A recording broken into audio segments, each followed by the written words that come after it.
So you see, in the last class, we just started NPA, and you guys have an idea that what do you mean by NPA? When an asset becomes a non-performing asset.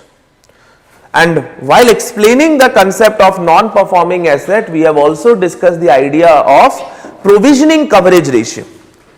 Yes or no? And in that provisioning coverage ratio, we have also seen that how this ratio will be higher if the time period of NPA increases. Yes or no? In short, worse the asset, the PCR will increase or decrease? If the asset become more and more worse, will the PCR increases or decreases? Increases. No? Because the bank needs to provide more capital because they are not sure whether that money will come back or not. Clear? Now, see here, India not now, if I talk about based on the recent report, global financial stability report, which is released by RBI, India's current scenario with respect to NPA is fine.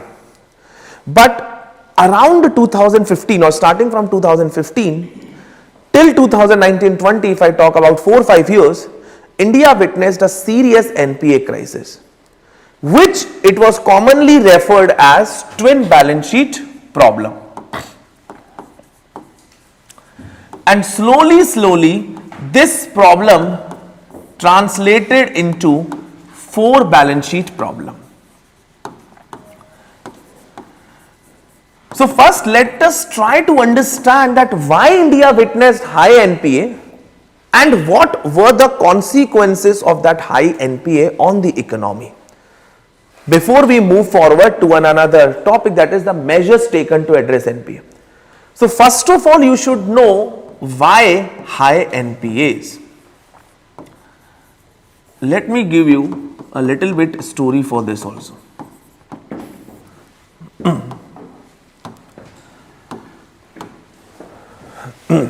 See, we have banks. The system is very clear. The banks provide loans to borrowers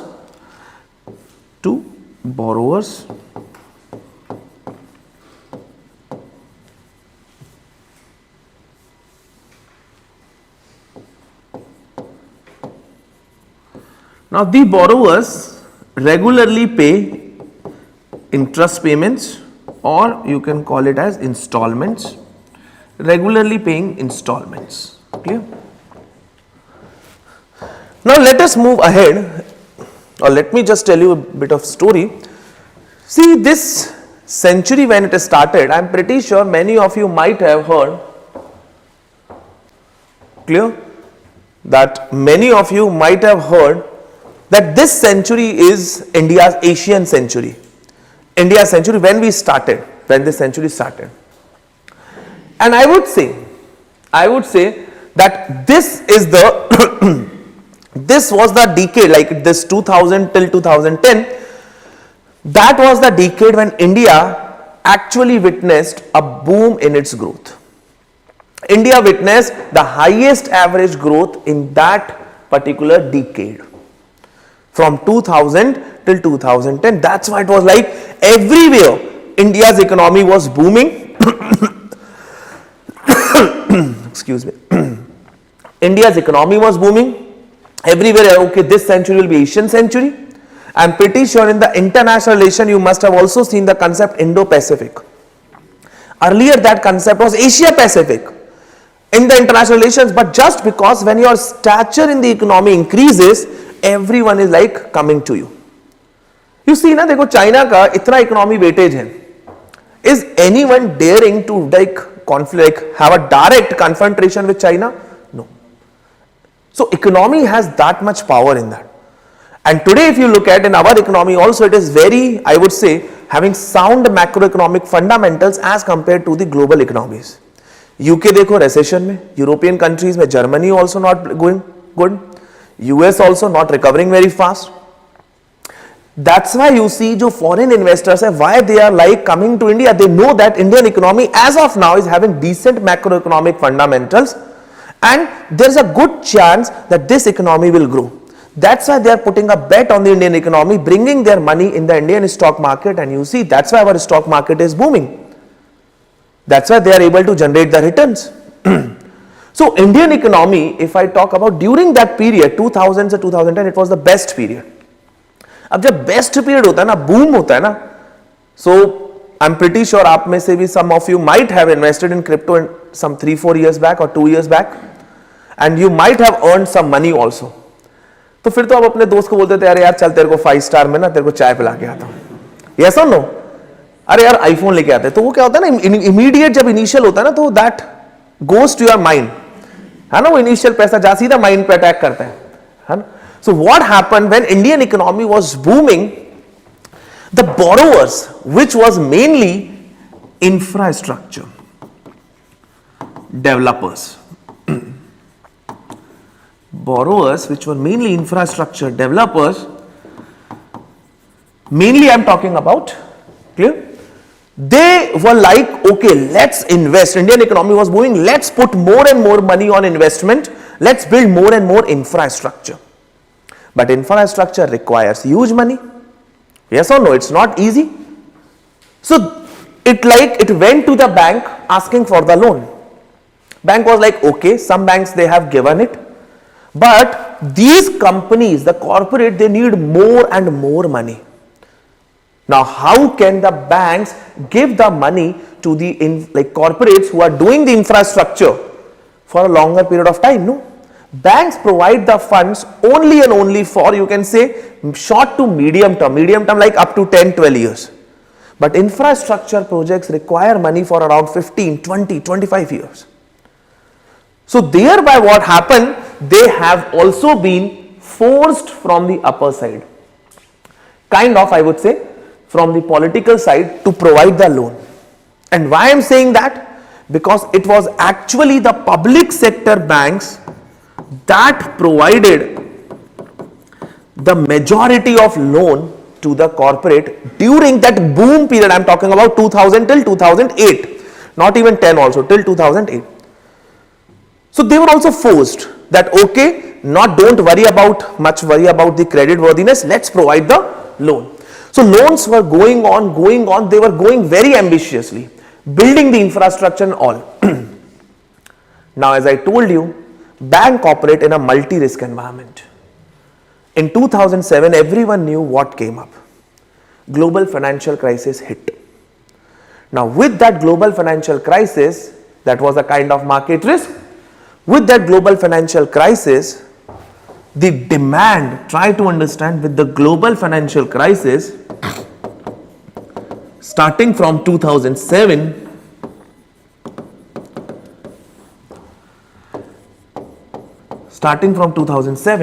it hit the economy. And you know that whenever, because now you guys have faced recession period. In the recession, the demand increases or decreases? Decreases, first very important point. So try to understand, the people who are investing lot of money, they are like, demand has dropped. Why should I invest the money? Don't you think they will be discouraged? One. Second, tell me, during the recession period, were we guys were having lot of money or less money? Now suppose if I came to you and asked, yeah, please borrow me this amount of money. You were like, I don't have the money. Other person also says, I don't have the money. I found one person out of 10, okay, please give me the money. He was willing to give me, but do you think, will he give me the money at a higher interest rate or lower interest rate? Yes. So you try to understand what was happening. The borrowers who have taken good amount of money, during this global financial crisis, they witnessed a drop in the demand. Second, the cost of capital increases. The cost of capital increases because, as I told you, infrastructure people or the corporate, they don't only rely on banks. They can provide funds only for up to certain years. And third problem that happened is regulatory clearances, especially land and environmental clearances. Especially land and environmental clearances. Now what happened? Tell me. In this scenario, no demand. Like whatever I am doing, whatever I put the cost is fine. But now I have to incur the cost, but I am finding there is no demand. Second, to build more, to complete the project, I need more capital, which has increased. At the same time, the regulatory clearances, which is delaying, you can say there is a delay. यहाँ पे word लिख लेना, delay in regulatory clearances of land and environment mainly. Tell me, don't you think this will increase? Don't you think this will increase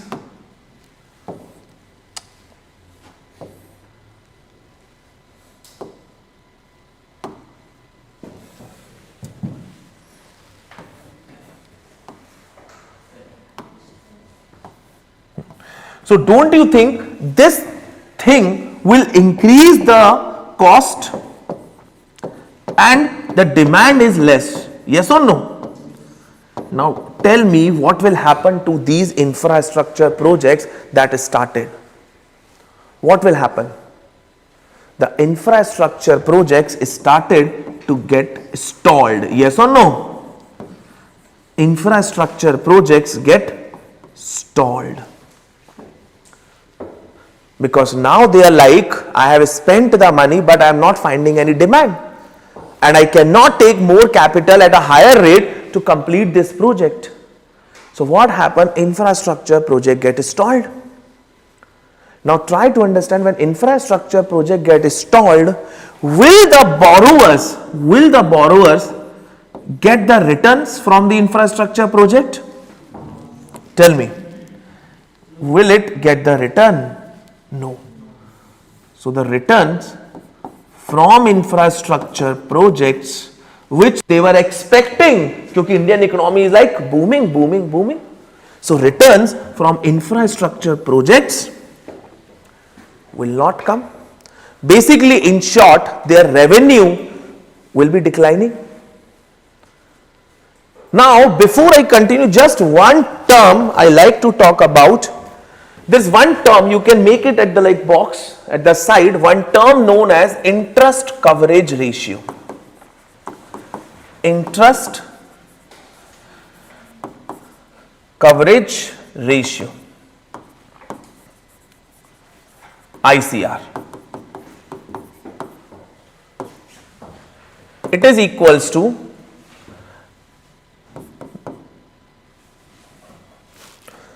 times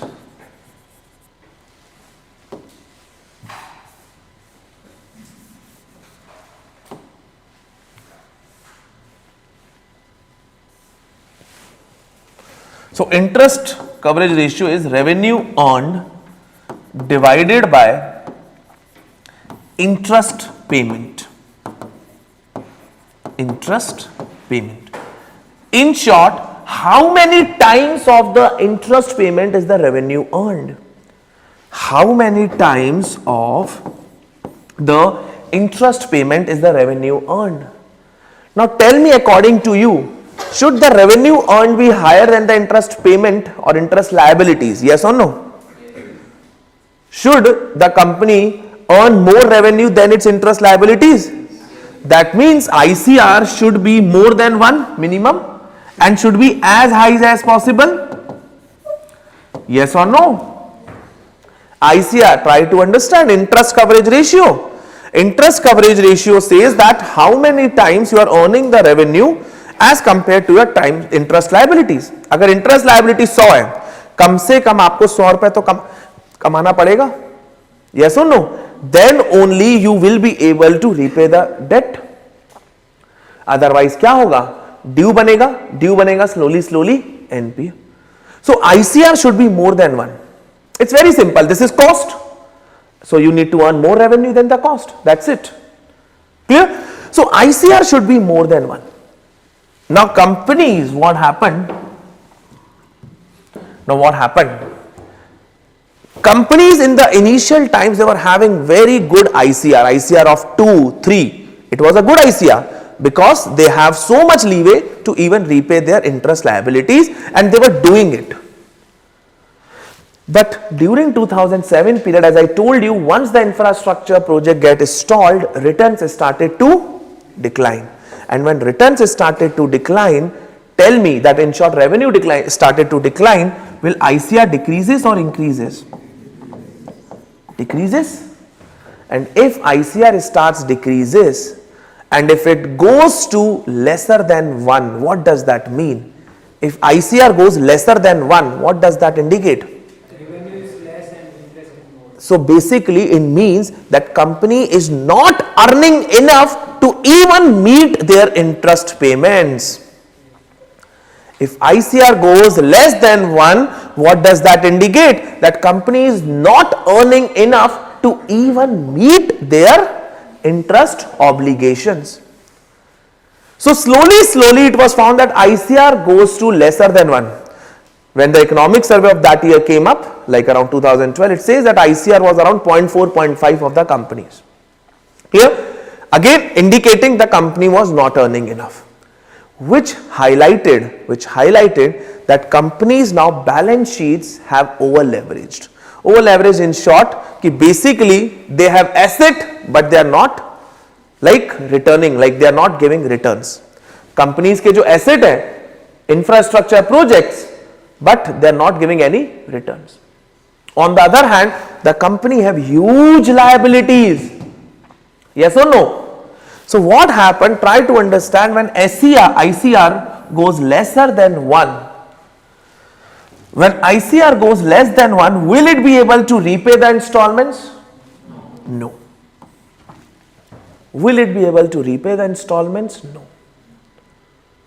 So what happened? The banks, again, the banks slowly, these assets turn into, if the installment become overdue over a period of 90 days. Now again, this is how their balance sheet started to affect the balance sheet of public sector banks, mainly public sector banks, because now you see they have so many assets, but are those assets giving them returns? On the other hand, they have liabilities. Liabilities क्या है? People's money. So even their balance sheet got over leveraged. Their balance sheet also got over leveraged. This is called twin balance sheet problem. Try to understand from the name now, twin balance sheet. Twin means two. And who two? One is private corporate, especially the infrastructure developers. Especially the infrastructure developers. Their balance sheets got affected. Or you can use the good word, that is over leveraged. Try to understand over leveraged meaning is. Over leveraged meaning is like my assets are more, there is no doubt, but my assets are not giving return and as compared to my liabilities. अगर आप borrowers में देखो, what were their assets? Infrastructure projects, but that is not giving them, generating returns as compared to the liabilities it have, because of which they are unable to repay the payment to the banks. So what happened? Those assets of the bank turn into NPA. So even banks have now asset, but that is not generating them return, which is again making their balance sheet over leveraged, because they have liabilities and their assets are not coming back. This problem was known as twin balance sheet problem, which mainly impacted public sector banks and private corporate who were in the infrastructure sector. So this is how the grave NPA problem emerged. और ये problem और क्यों बढ़ी, इसकी आधी story मैं आपको बता चुका हूं. This problem actually aggravated because I told you, if the company shows an NPA in the beginning itself, 2010 itself, what they have to do, what requirement they have to follow then? PCR. And with the PCR, what they have to do? They have to set aside the extra capital. So instead of doing that, they thought, let us restructure this loan. Let us restructure this loan. So they restructure the terms and conditions of this loan, and accordingly it was found that okay, let's continue this. This is called evergreening of loans. That okay, let's do the evergreening so that we don't have to comply with PCR. But slowly in 2015 it was found out that Indian banking system have so much NPAs. The impact, I'll tell you what is the impact this NPA problem create, but ultimately this have so much NPAs. It was like hidden, you can say. ठीक है, you understood this twin balance sheet problem. This is a kind of story आप थोड़ा सा अपने हिसाब से बना सकते हो चीजों को.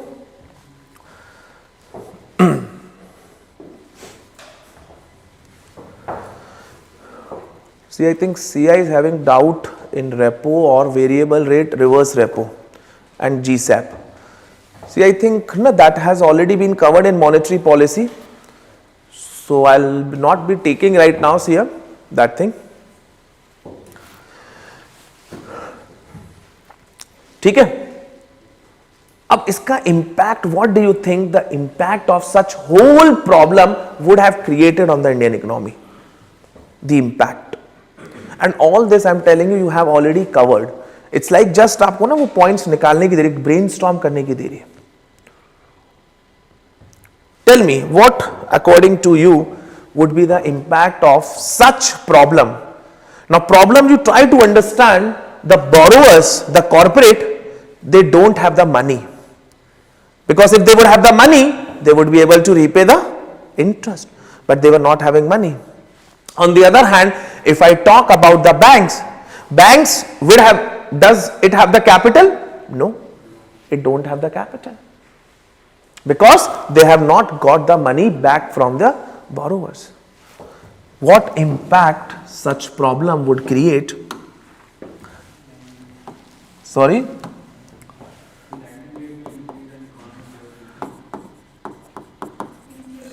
One minute, no, let me write your points. Impact of such TBS problem.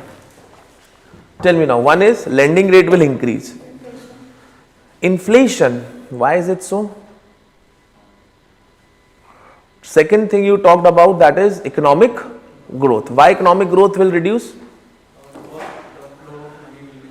Yes. So you try to understand. Yes, I think someone also said it might lead to recession. I would not say recession, but I would say slower economic growth. And how I'll be reaching to slower economic growth, try to understand that part. See, borrower, especially who is a private corporate, does it have the money? No. Now, if it don't have the money, will it undertake investment? Will it undertake investment expenditure? No, because they don't have the money. So don't you think that this will reduce the investment by the private sector? Yes or no? On the other hand, if I talk about the bank, does bank have capital? No. Bank does have the capital? No. So you see, bank cannot give to the old person the same person. Bank cannot give the loan to the same corporate. At the same time, bank does not even have the capital to even provide the funds to the new corporate. So thereby, when the bank does not have the capital, which means that it will not be able to undertake lending for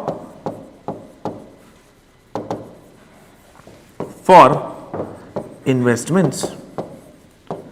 Yes or no? It will not be able to undertake lending. Overall, you will find that our economy would be low, our investment expenditure,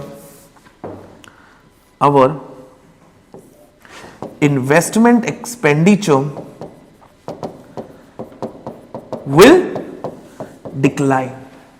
And if investment expenditure decline, you would also know that capital formation, will it decline or not? capital formation, that is capex, आपने capital expenditure पढ़ा होगा ना, all this thing will decline, ultimately resulting into low economic growth.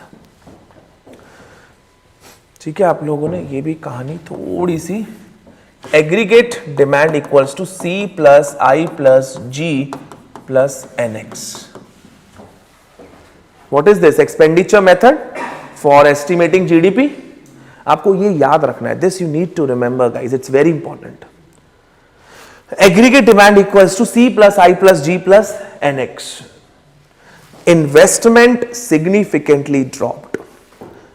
During that period, investment, do you know what it was as compared to GDP? It was always around 33, 34%, 35% of GDP. But even today, our investment have not revived, especially the private investment I am talking about. It has not revived. It has almost been around 29% in the present times. It dropped to 27, 28%. But even you see, it has not gone above the 30% even in the present times. अब आप सोचो, when the investment doesn't happen, how can we create a faster growth? Because this physical investment will generate the jobs also. When jobs will generate, the income will increase. The income will increase, it will increase the consumption also. So investment is increasing, consumption is increasing, leading to higher aggregate demand.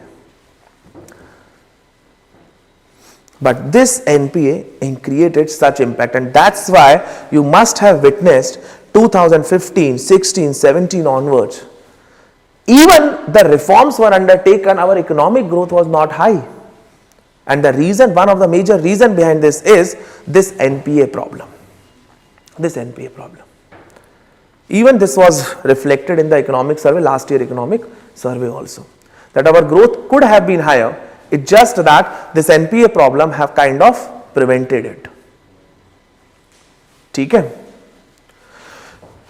So this was about the NPA problem, TBS like problem. Now definitely you found out that this was a serious problem, but the problem became more serious when this translated into 4 balance sheet problem. When it translated into 4 balance sheet problem. How? So you see in the TBS, which sectors were affected? Banks, especially public sector banks. Okay? Whenever I am writing PSBs, PSB means public sector, not private sector. So banks plus corporate. Clear? This means their balance sheet got over leveraged. Over leveraged, which means that they have a huge liabilities, but assets are not much. They have huge liabilities, but assets are not generating the returns. Clear? But this simultaneously, what was happening? See, other person, there was another institution that was just waiting for the opportunity. If I talk about just NBFCs, you imagine there are so many other banks, or not banks I would say, there are so many other companies who provide funds apart from banks. It's not just only the banks that provide funds. Muthoot finance पे चले जाओ, और भी ऐसे आपको gold loans देने वाले आजकल बहुत सारी कंपनीज हो चुकी. They were just waiting for an opportunity that when our time will come, and they found that opportunity in this TBS problem. Now, as I told you, banks were starved of capital. They were not having capital. And banks, when they're starved of capital, so thereby the people, like their other companies, especially if I talk about real estate developers here. Real estate developers, they need capital. Like you must have seen JPs and other, these real estate developers, they need capital. But the banks तो is done, already हो चुका है उसका खाली, वो तो बस maintain कर रहा है, it's like doing the routine job. So they need someone who can provide the finances. And the other entity which we call NBFCs, non-banking finance companies, they were waiting for this opportunity. So it's like दोनों का मान लो मिलन हो गया उस time पे. NBFCs were looking for an opportunity. They found their place in the financial system. They increased their loans to the real estate sector. Given especially if I talk about under the NBFCs, there are housing finance companies, mainly housing finance companies. They provided the loan and they have to give interest payment or installments. Now, so if I talk about NBFCs, especially housing finance companies who provide the finance mainly for housing sector, they started providing the funds to the real estate developers. Real estate developers were also like, अरे यार हम बेचेंगे, सबको बनाएंगे emotionally add कि अपना घर अपना ही होता है, पराया घर किसी और का होता है टाइप, है ना. They started making the ads, creating that image that let's build our own home like this, take this loan at this rate. So real estate developers, they were again betting high on India's image. They were like, "Arey, Indian economy is just like US economy, who will take lot of credit just to buy the house." They were like that Indian economy has changed. अगर आप अभी देखोगे till 2015 till हमारे घर की जो एक आदत थी ना, that we built our houses based on our savings, either your families, you see. But then slowly, because this in the metropolitan cities, this culture has been changing. It's like no, we can take credit also to build the home, because we need the home now 30, 32, because people start judging. Oh, you don't have a house right now, so they start judging also. So what happened? This credit culture, which is mainly in the US, that has started to penetrate in India based on easy availability of credit for the home loan. They've started portraying have your own house. So real estate developers, they were again betting high. They built the flat, they built the societies, half obviously, and they thought that it will be sold out very easily. But what happened? When they built those inventories, these inventories could not be sold. These inventories could not be sold. These inventories could not be sold. What happened when these inventories could not be sold? Will the real estate developers have received the returns from their investment? Have they received the returns? No. And if they have not received the returns, will they be able to repay the payment to the NBFCs? No. So again, their both balance sheet also got over leveraged or not? Yes or no? And this is how what happened now. NBFCs, let me tell you more. Real estate developers balance sheet got over leveraged. That's why you would have found out many big companies in the real estate sector got bankrupt. One of the very known is JP Infratech itself also. So you must have seen about JP, that is they have gone bankrupt and all. Clear, people have not got the home since 10 years, 8 years of the possession of their houses. So the point is their balance sheet got over leveraged. Why? They have huge loan, but their assets have not given returns. Fine. Now NBFCs, their assets are not giving them return. But there is one good thing about them, that they continuously were getting finance from the big NBFCs. जो भी बड़े refinancing companies है, they were continuously getting finance. लेकिन ये मानो अगर जो बड़ी finance companies है, if they collapse, अगर वही collapse कर जाए, what will happen to these NBFCs? They will also collapse, and that happened in 2018 onwards. The big companies like Diwan Housing or ILFS, Infrastructure Leasing and Financial Services, Diwan Housing Company, collapsed. The big company who refinances these NBFCs, when they collapsed, the whole NBFCs which grew out of their opportunity, just they were trying to grab that opportunity, failed, collapsed. And this is how the twin balance sheet problem became a 4 balance sheet problem in an Indian economy. This is how TBS converted into FBS in an Indian economy. Sir, IAS. Infrastructure leasing and financial services.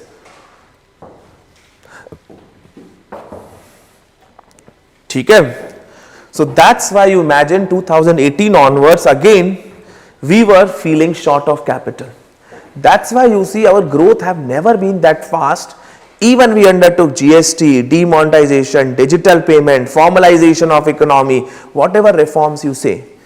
We have undertaken so many reform measures, but our economy has not been more than 8%, never. The reason behind this is only because our major system that have been the starved of capital, the financial system don't have capital, which yes has been sorted in the present times. NPAs declined, private corporate balance sheet improved, NBFC coming back on a sustainable path, and real estate तो अब चांदी कर रहे हैं, अब इनकी चांदी है. Now you see currently the prices just after I think COVID from 2021 onwards, the prices have jumped like 40, 50, 60%. Earlier there was supply, as I told you, extra inventory, and today there is no inventory as such left.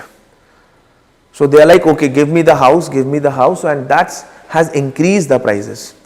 You just see the change in the prices in your region itself. यहीं पे देख लो. The normal pricing which you were living, suppose which you are living right now, it was in 2020 pre-COVID time, 15, 16 was like a very maximum, the best rate, highest rate that you can give it to the owner. But today I think that same person is charging 25, 23. I'm pretty sure that everyone must be giving 20k for sure, unless वो थोड़ा सा इस area से बाहर ना हो. So this is how the change in the pricing has come. Residential, especially the residential, क्योंकि अब फिर से again that culture have come, that has started, have your own home kind of a thing. Again you would be seeing that many people around you is talking about taking their own home. ठीक है? So now that's why all these four things, the problem which existed, it has now not been that much. NPA have reduced significantly a lot, corporate balance sheet improved, NBFC is also moving on a sustainable path, and real estate also is going pretty good. Clear? Now this has happened because of various measures that have been taken to address NPA. This has happened because of various measures that have been taken to address NPAs.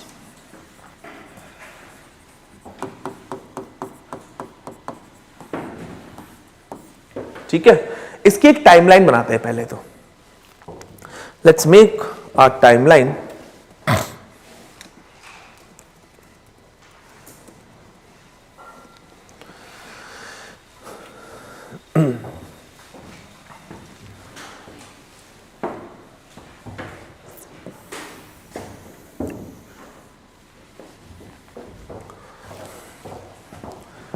(1993). Just write a short form right now. We'll write a complete in the while I dictate the points. 1993 DRT, that is Debt Recovery Tribunal. 2000 is, or 2001. 2001 Lok Adalat. Lok Adalats. 2002 SARFAESI Act.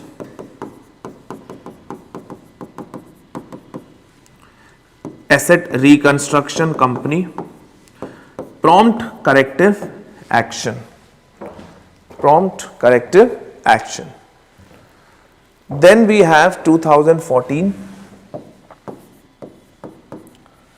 PJ Nayak Committee. PJ Nayak Committee. 2015 we have Indradhanush.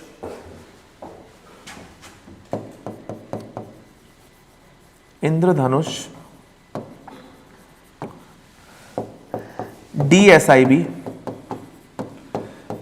AQR, Asset Quality Review. 2016 is Bank Board Bureau and Insolvency Bankruptcy Code. 2017 is Bank Recapitalization. Bank Recapitalization.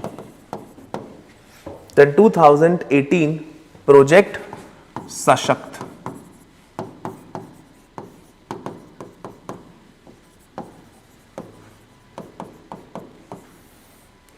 2019 4R strategy.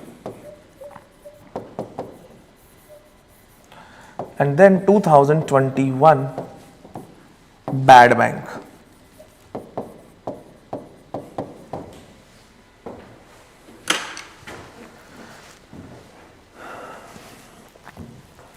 There were two more measures that were taken in 2015 and 16. I'm just writing it, but they have been removed now. 2015 it was SDR, strategic debt restructuring. 2016 it was S4A. But these two initiatives have been removed.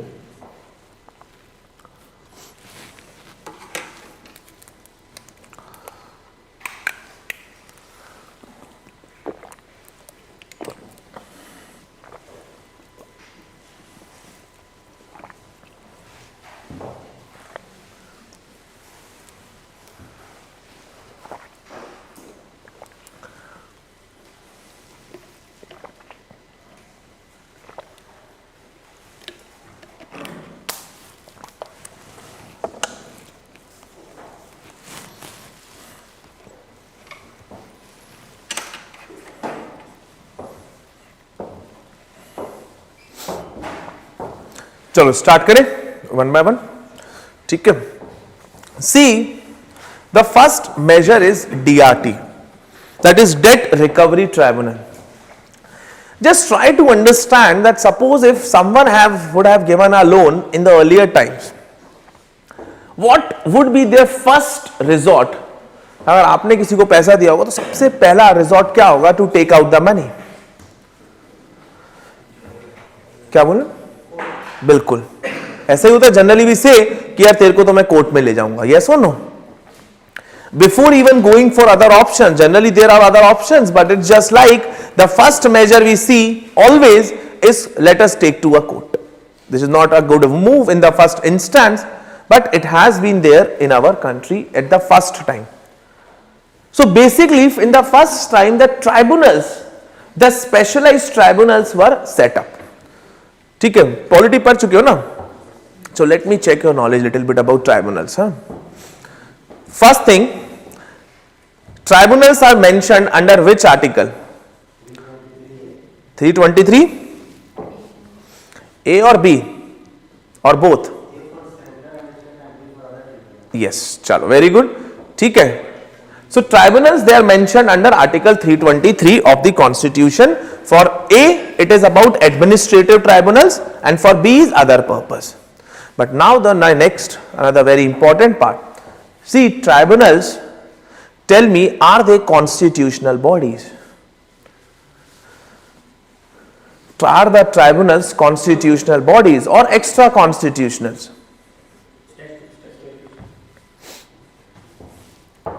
Chalo, let us see, let me be more specific. Central Administrative Tribunal, which is mentioned under Article 323A, is it a constitutional body or an extra constitutional? And why is it so? Suppose extra constitutional क्यों है? क्यों है extra constitutional body? मतलब extra constitutional which is not set up by the constitution. See, constitutional body is one which is set up by the constitution. I hope this is clear to you. A statutory body is one which is set up through an act of the parliament or the state legislature. Extra constitutional body is one which is not set up by the constitution, which means it could be set up either through a statute or it could be set up through a resolution, executive resolution, just like Niti Aayog. Niti Aayog is also an extra constitutional body because it is not set up by the constitution. So now you have to tell me, what about this? A central administrative tribunal.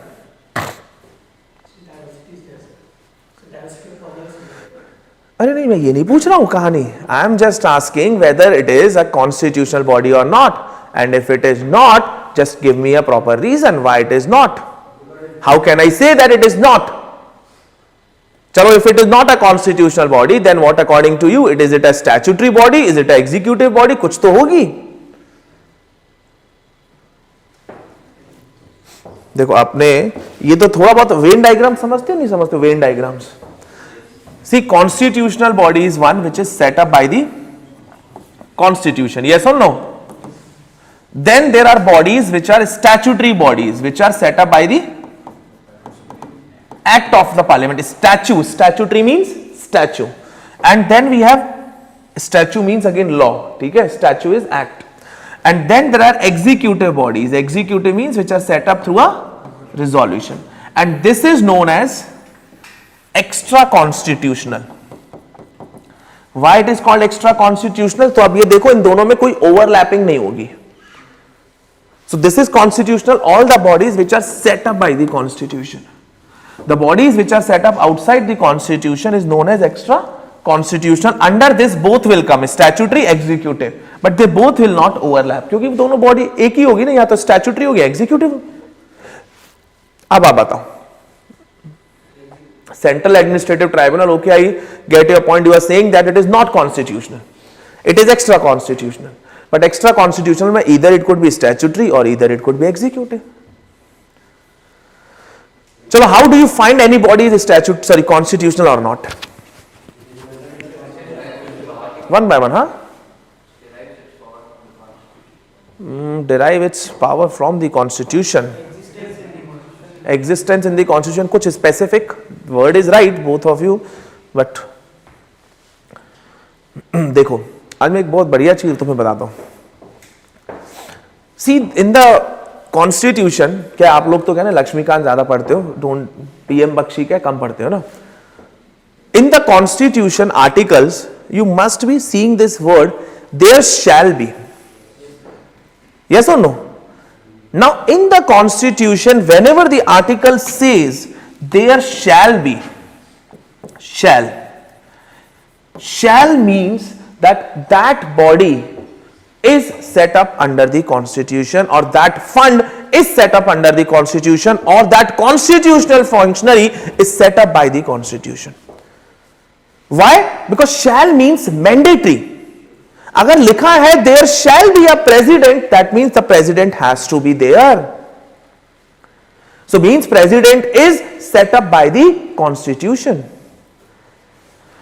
If it is said there shall be the local government, earlier तो article 40 में लिखा था ना DPSP में village panchayat होंगे, but कहीं पे shall लिखा था नहीं. But यहां पे जब लिखा है there shall be, then there shall be a ग्राम सभा, there shall be a panchayat, that means it has to be. Now it is created by the constitution. Clear? लेकिन इसके shall के अलावा constitution have also mentioned one very nice word known as may by law. I'm pretty sure very often you would have come across this word, parliament may by law. Let me give you an example here. Interstate water disputes tribunal, ये तो सबने कहीं ना कहीं सुना ही होगा. Is it a constitutional body? No. Why? In the constitution, try to understand what has written. Parliament may by law can create a tribunal, which means, what does that mean? That constitution has conferred power on the parliament to create a tribunal according to whatever time has come. So that means that body will be created by whom? Through an act of the parliament. That body will be created through an act of the parliament, and thereby it will be statutory. It will not be constitutional, although it is mentioned in the constitution. So ये जो difference है ना कि mention होना is not necessary for a body to be called constitutional. Whenever it is written parliament may by law, that means that body is going to be created or that a constitutional functionary is going to be created through this law. जब GST council आया, GST council, the word written is there shall be a GST council, which means GST council is a constitutional body.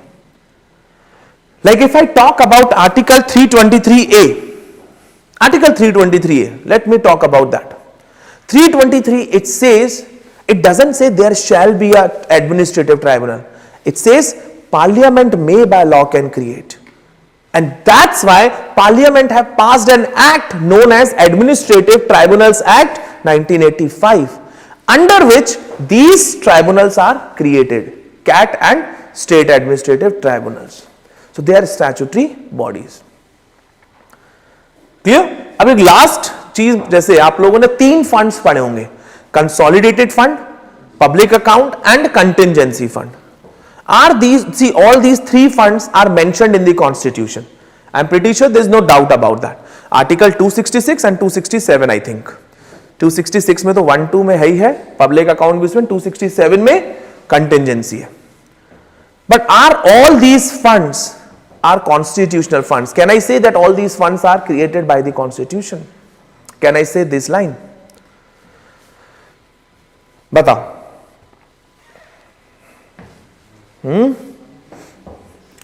Practice नहीं कर रहे हो मतलब questions की. ये तो क्वेश्चंस क्या भी दिख जाते हैं आप लोग को, अभी तक सिर्फ पढ़ रहे हो. नहीं, नो मतलब वाई ना. ये तो देखो क्वेश्चन मैं पूछ ही रहा हूं तो नो तो आना ही आंसर. Tell me. हाँ ठीक है, correct. Constitutional, sorry, consolidated fund is a constitutional fund even at the union and even at the state level, and it is written there shall be. अब देखना, there shall be written. Public account, no, public account is also constitutional fund. वहां पे लिखा है again there shall be, public account there shall be.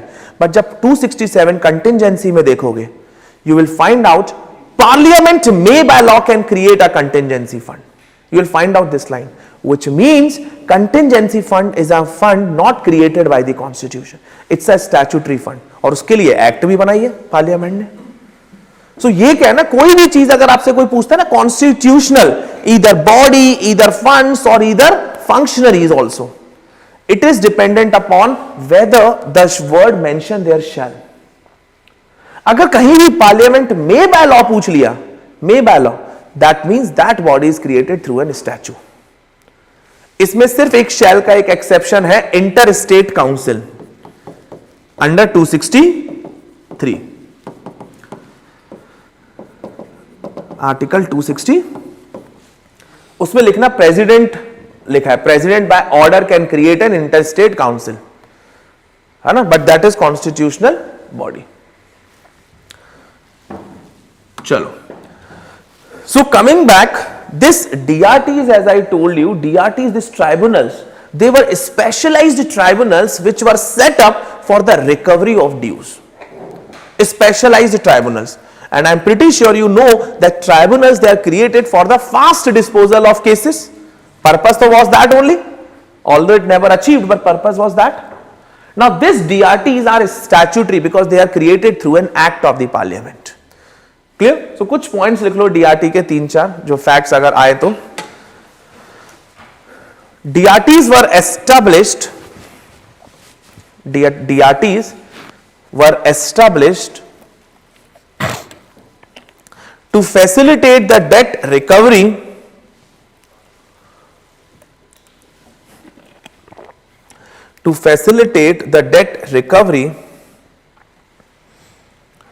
involving banks and other financial institutions,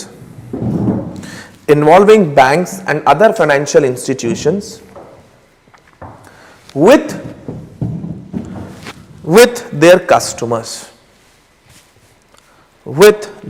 customers.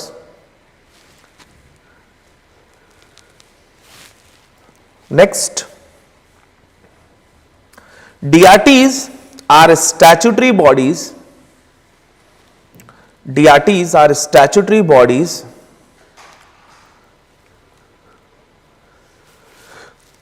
under section 3 under section 3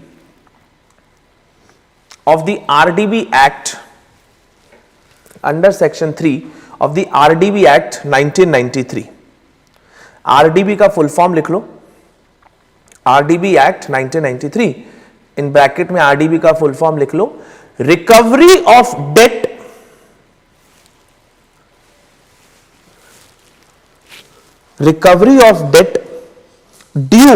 due to banks and financial institutions.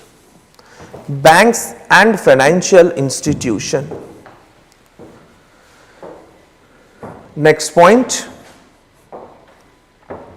DRT is fully empowered. DRT is fully empowered to pass comprehensive orders,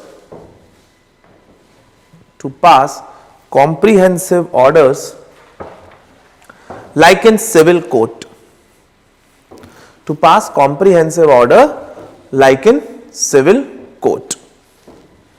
Next point, minimum limit to file a case in DRT. Minimum limit to file a case in DRT is rupees 20 lakh. Is rupees 20 lakh. Clear? Second, you write it down about Lok Adalat. So Lok Adalats are created under which act? Nalsa Act 1987. So write it down, Lok Adalat. Created under Nalsa Act 1987, and Nalsa Act was enacted to implement which DPSP? 39A. Good, ऐसी tips पे होनी चाहिए सब चीजें, ठीक है. NALSA act, sorry, created under NALSA act. Next point under लोक अदालत, empowered to hear NPA cases. Empowered to hear NPA cases up to rupees 20 lakhs. Up to rupees 20 lakhs for speedy recovery. For speedy recovery. Now moving to another act known as SARFAESI Act 2002. देखो, बहुत हो गया कि ना हमने basically the borrower or suppose the lender, the first mechanism given to the lender is go to the courts.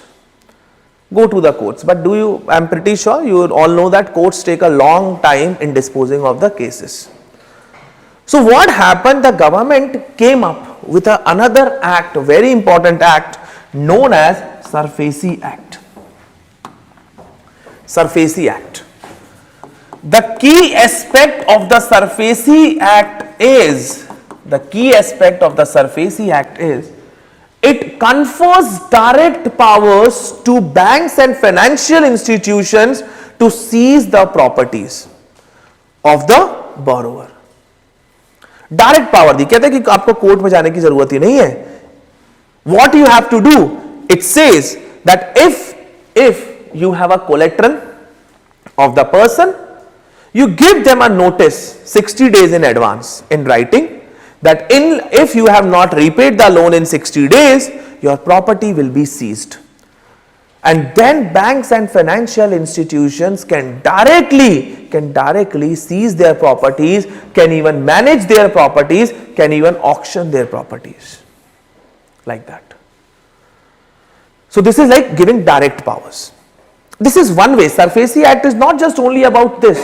SARFAESI Act also says that why the banks के देखो क्या कोर फंक्शंस है. बैंक्स का ये काम थोड़ी नहीं है कि यार घर जाके ऑक्शन करें, घर जाके प्रॉपर्टी सीज करें and then do the auction. What is the core function of the banks? To mobilizing deposits, giving loan. So the SARFAESI has said that created one company known as ARC, Asset Reconstruction Company. It is like bank, why can't you give the loans to the ARC? Let them handle your loan. Let them see how they collect the loan. You take some amount from ARC and let them do whatever they want. How they want to collect the money from the borrowers. You must have seen जो movies वाला एक time था 2005-6, आपने देखा होगा कई घरों में जाके जो होते हैं goons, they take out the like their luggage and all और बाहर फेंक देते हैं और निकालते हैं. This was a scenario that started after the SARFAESI Act only, because you have conferred direct powers to the banks and financial institutions. Clear? So there are three mechanisms. I'll explain you one by one. You write down first of all certain points. The Act provides bank or financial institutions.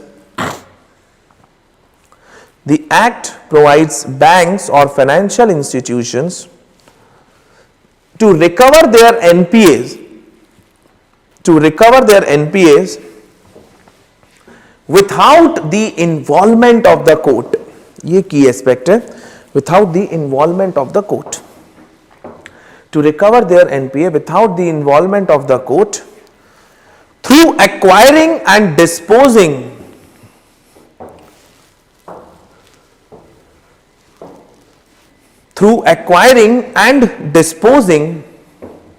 of the secured assets,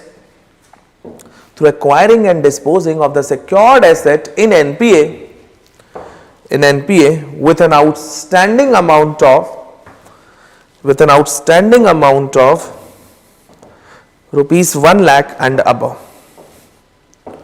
With an outstanding amount of rupees 1 lakh and above. Next point. The Act is applicable.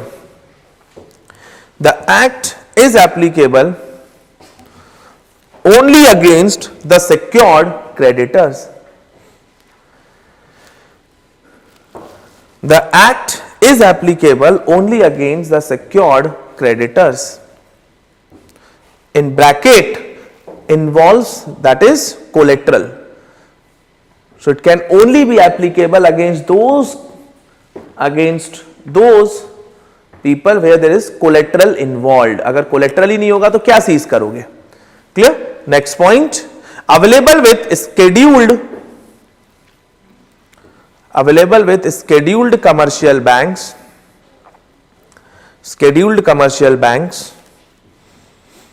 comma NBFCs.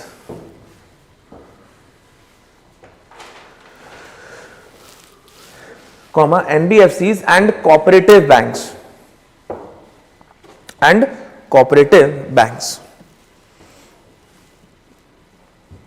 Clear? Next point. One of the method provided under SARFAESI Act is enforcement of security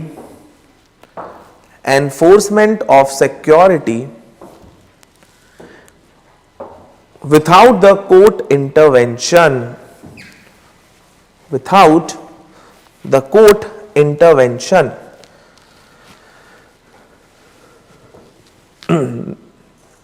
Full stop. Continue. If the borrower defaults,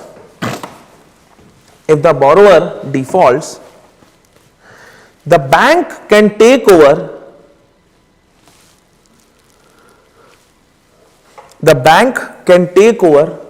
the ownership of security. The bank can take over the ownership of security and manage the security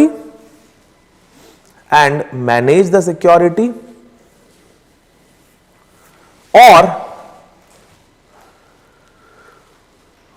auction their residential or commercial properties.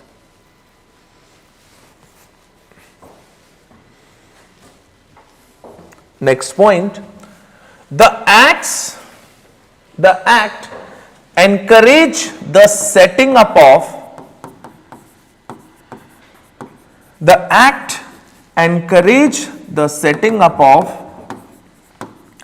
asset reconstruction companies. The act encourage the setting up of asset reconstruction company. See, how does it work? Asset reconstruction company. Let me make a diagram here first.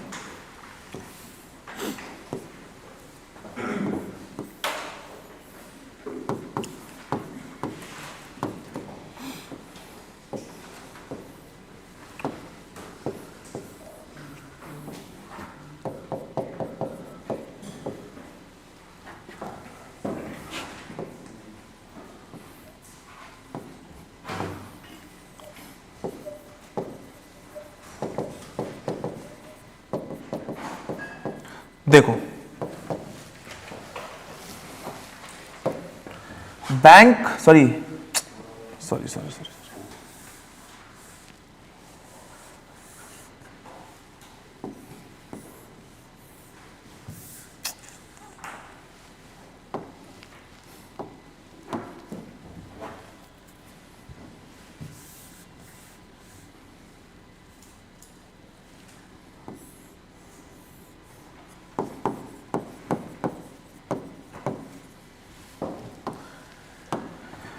see, borrower has taken loan from the bank and has to give regularly interest payment. Clear? Now suddenly this interest payment gets stopped, and if this interest payment is stopped and remained overdue for over a period of more than 90 days, it converts into NPA. This will be reflecting in the bank balance sheet. And when it will be reflecting in the bank balance sheet, it has to comply with provisioning coverage ratio, which means the bank has to set aside capital which cannot be used for lending, which cannot be used for lending. Clear? Set aside capital which cannot be used for lending. चलो, तो bank के लिए तो loss ही है. एक तो bank has not got the capital back, at the same time they have to set aside. Overall the bank capital reduces और not. So thereby, some ways I told you what bank can do. Bank can go to DRT. Yes or no? If the loan NPA loan is more than 20 lakh, or it can use the lok adalat if it has to be lesser than 20. But SARFAESI Act says, why the bank has to go into that? Why do you all do such petty things? आप bank को आप पैसा दो और पैसा लो और पैसा दो. So what it says, why can't you sell your asset to ARC? You sell your asset to ARC. मानो 100 रुपए का लोन है. Try to understand, this loan is of 100 rupees. Just giving you an hypothetical example. तो 100 rupees का loan है. You sell that asset to ARC at a price which is negotiated between you and the ARC. इसने bank said that you buy at 70 rupees. ARC was like, अरे 70 rupees if I buy, मैं कमाऊंगा क्या? Because it is difficult to get even 80-75 rupees from this person. और 5 रुपए के लिए मैं भी इतनी मेहनत नहीं करूंगा. So ARC says, okay, I'll give you 50. Then bank will say something again. So based on negotiation, suppose it is decided, bank got 60 rupees. Now what ARC have now? ARC have an asset. And that asset is backed by collateral. Yes or no? Now it is up to the ARC. It is up to the ARC how it recovers from the borrower itself. How it recovers? It is up to the ARC now. There are 2-3 ways. There are 2-3 ways of recovering the money by the ARC. One. Why? Directly जाओ, धमकाओ वमकाओ and you try to take out the money. Suppose even if ARC got 75, it will be earning 15 rupees. That is one.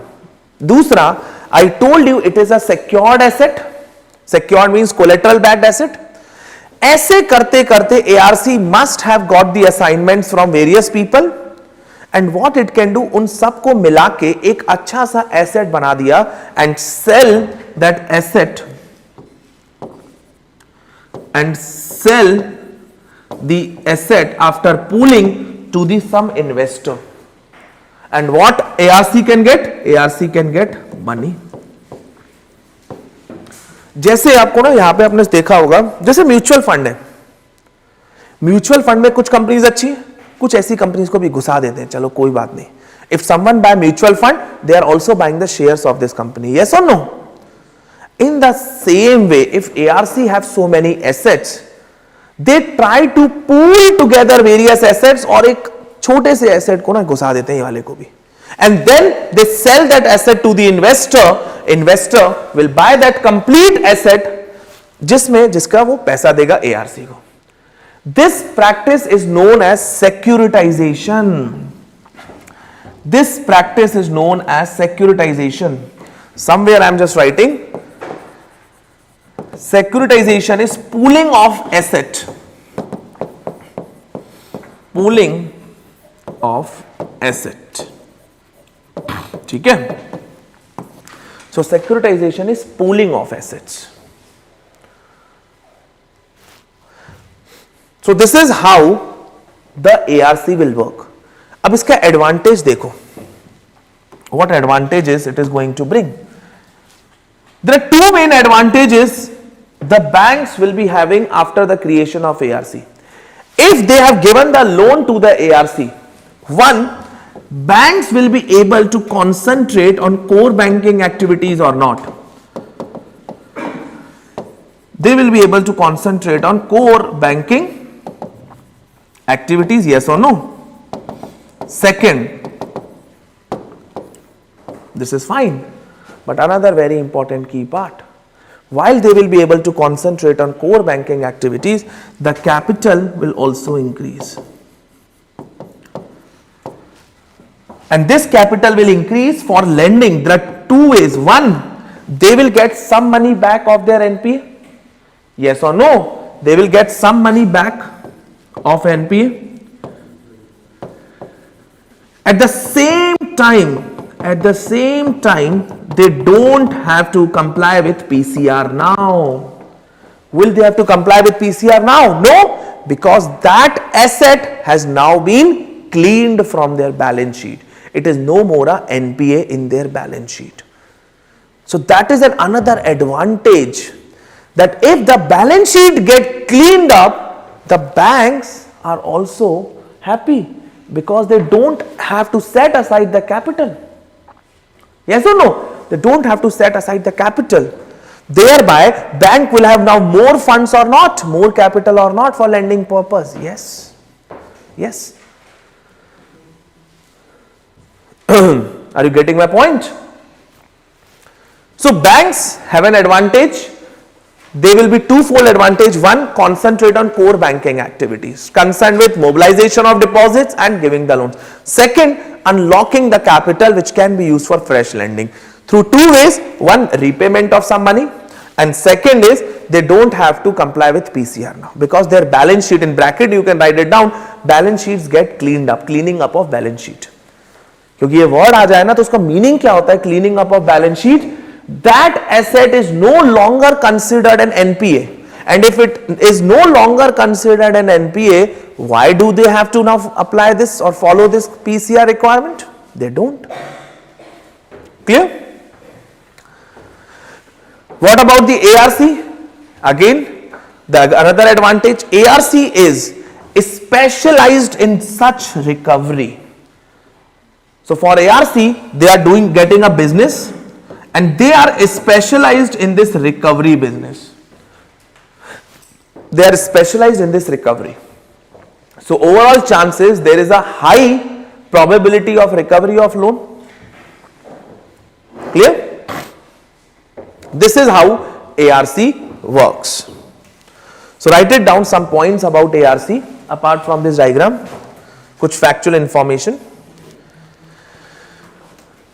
ARC is a financial institution.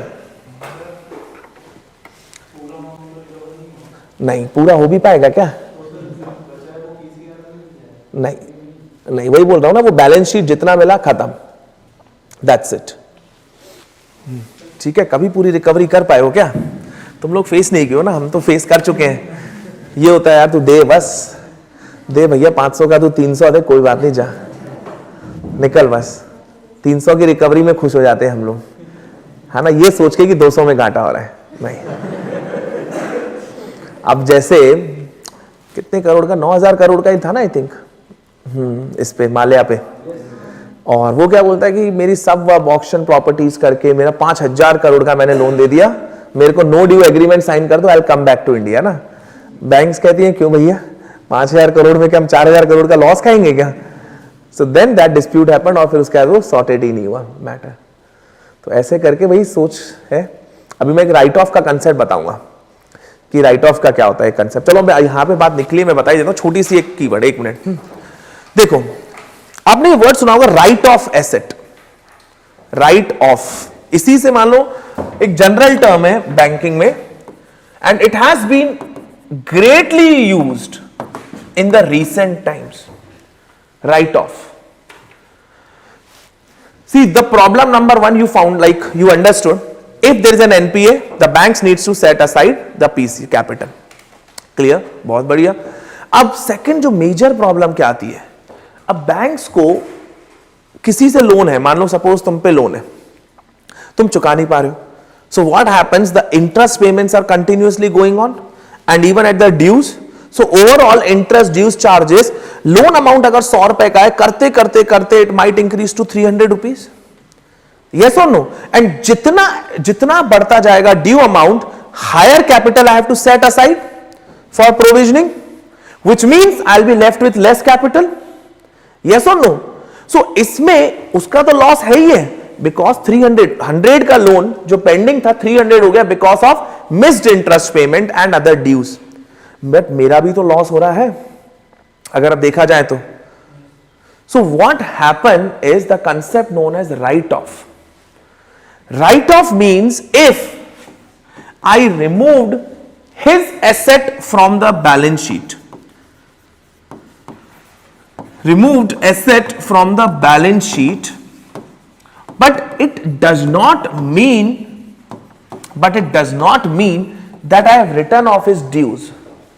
Removed asset from the balance sheet means that यार मैंने उसके साथ बोला चल यार कोई बात नहीं, तेरे बस का नहीं है और चुका भी नहीं पाएगा, let us stop here and the due payment with you is now just 300. Now there will not be any more missed interest payment, dues and all.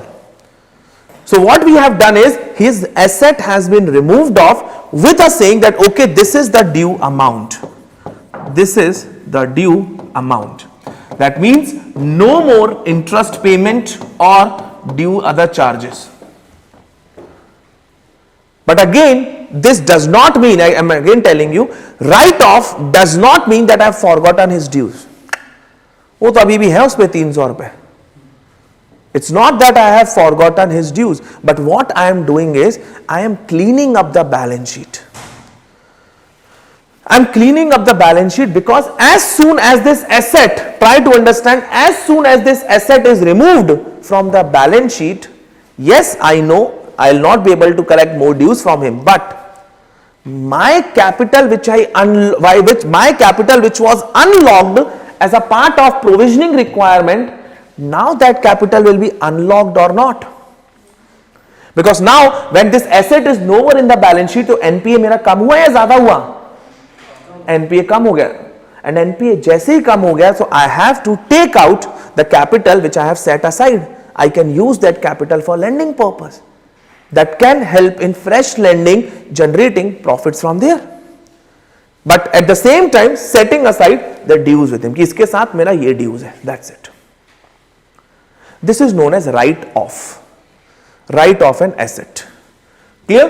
So what advantages that person have? More chances, no more unnecessary interest payment and other charges, and more chances he is likely to repay. But what advantages the bank have is they will help in unlocking the capital, or you can say cleaning up of balance sheet. And मैंने लिखवा चुका हूं, cleaning up of balance sheet means that no more compliance with the PCR requirement for that asset. उस asset के लिए. That will help in unlocking fresh capital and undertaking investment leading to higher economic growth.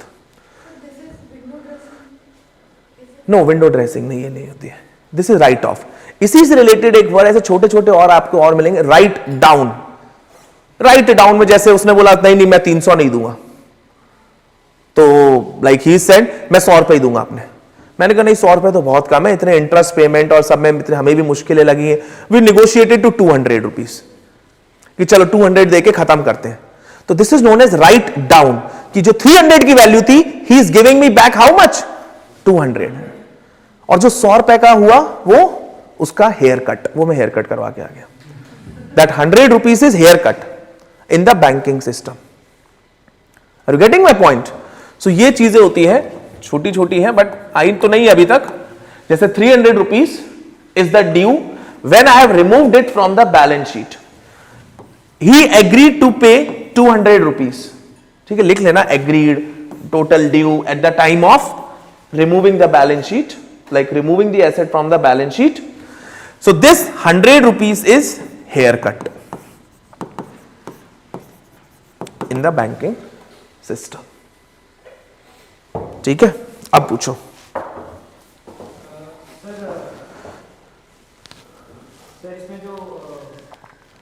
Capital होता है वो bank अपने पास रख लेता है और बाकी जो ड्यू होता है वो उसको पे करना होता है बहुत लोग. मैं समझा. Like if someone has a land और उसकी वैल्यू मतलब उतनी ही रहेगी बट उसका वो बढ़ता जा रहा है, बोरोवर का इंटरेस्ट पेमेंट बढ़ता जा रहा है. बिल्कुल बढ़ता जा रहा है. वो कैपिटल जो उसका लैंड जो है वो बैंक रख लेगा एंड उसके ड्यू जितने रहेंगे वहाँ पे stock. Capital means collateral. Collateral बोलो ना. नहीं, कोलेट्रल गिन के ना, कोलेट्रल आपने सीज किया, उसकी कोई वैल्यूएशन होगी. तो मैंने माना सपोज 5 करोड़ का लोन है तुम पे. 5 करोड़ में से you have given me a collateral right now whose value is 2 crore. So fine, 2 crore मेरे पास है, अभी 3 करोड़ अभी भी ड्यूज है. सो वो 3 करोड़ यू हैव टू पे. बट तुमने बोला नहीं 3 करोड़ नहीं, मैं 2 इंक्लूडिंग सब इंटरेस्ट पेमेंट एंड ऑल, नहीं मैं 2 करोड़ और पे करूंगा. Fine, pay me 2 crore, I am happy. So that is based on a deal. तो अब जो 1 करोड़ गया that 1 crore is hair cut. 5 crore का asset write down to 4 crore.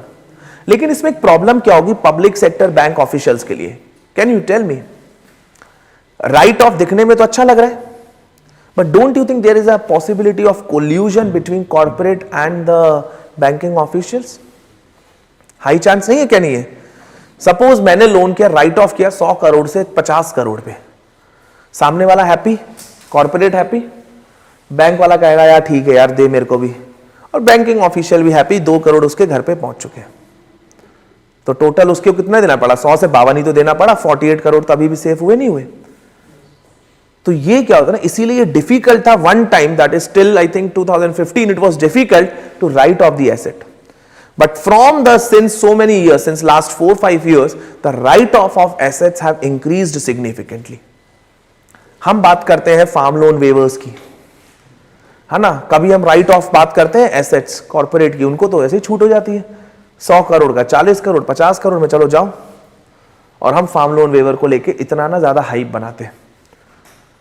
But at the same time अगर आप टोटल ड्यूज देखोगे किसके ना रिमूव्ड हुए हैं, you will find out that corporate wave off has been much much much higher. बस उसको ना अच्छा वर्ड दे दिया write off, and logical reasoning justify करवा दिया. लॉजिकल रीजनिंग आपको भी लग रहा होगा ना, है रीजनिंग तो सही है ना. मेरे को भी लगा, इकोनॉमिक सर्वे से पढ़ा तो हमें भी लगेगा क्या रीजनिंग जस्टिफाइड है, कोई ऐसा कुछ दिख भी नहीं रहा. बट फिर आप वो एक तरफ बोलते हो फार्म लोन वेवर्स वो है moral hazard and other temporary solution and other stuff, politics and all. तो ये क्या है? So this is like the game that plays. But ये तो चलो outside of your syllabus part है, but this is something a thought to ponder upon.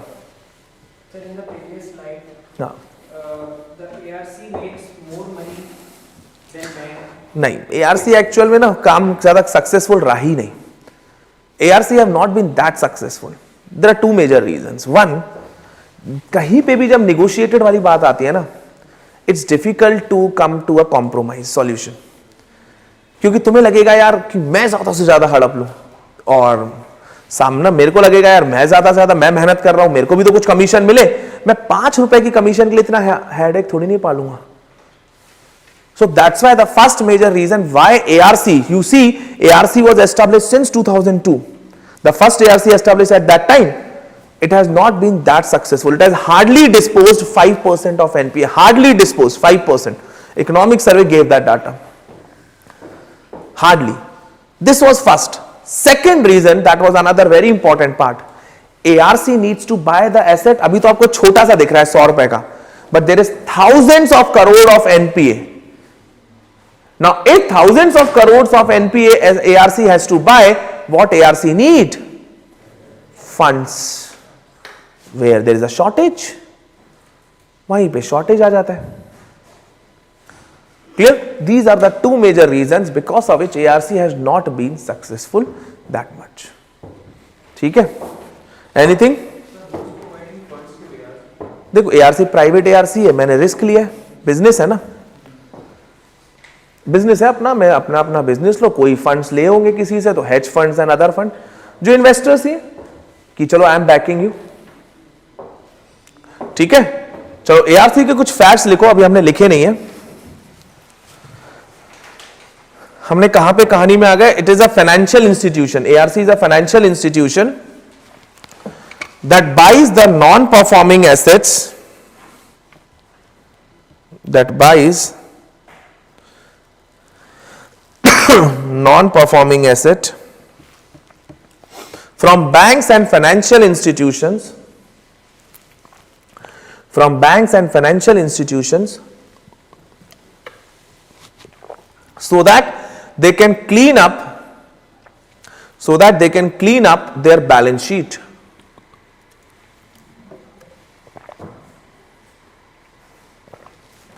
So that they can clean up their balance sheet. Next, SARFAESI Act provides the SARFAESI Act provides the legal basis,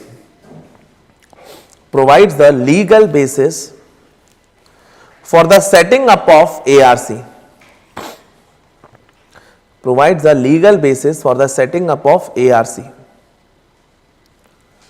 Next, ARCs are regulated as NBFCs. ARCs are regulated as NBFC by the RBI.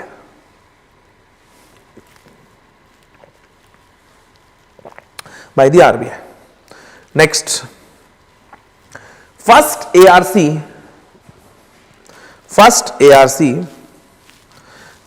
is equal to, first ARC was, is ARCIL incorporated in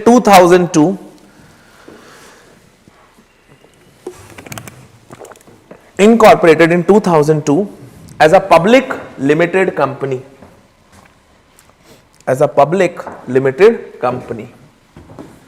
So SARFAESI done, ARC done. Let us move to the another measure, that is prompt corrective action. Prompt corrective action, PCA.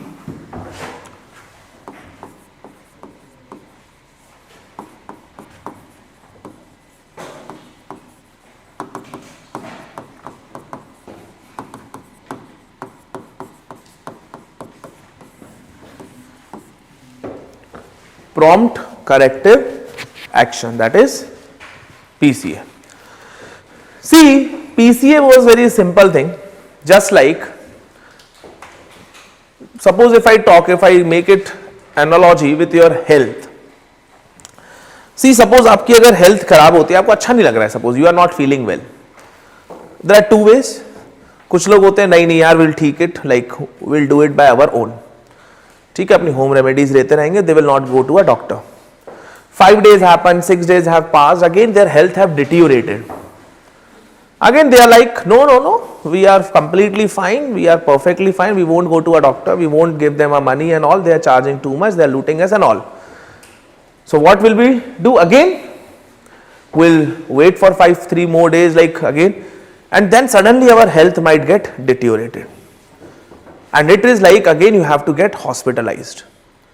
Now, in the earlier, if we would have gone to the doctor and found out the problem in the earlier stage itself, I think this thing would not have been possible. मतलब इतना चीज जरूरी नहीं होती.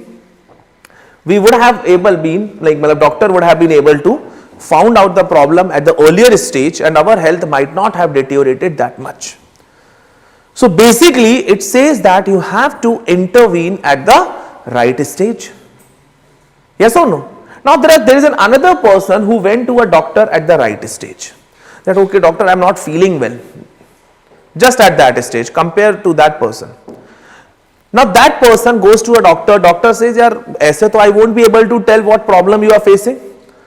What doctor will suggest? Doctor will conduct 2-3 tests. Yes or no? Doctor will conduct suppose 3 tests. Suppose one blood test, another second test, another third test. Now based on those tests, it will be able to tell you.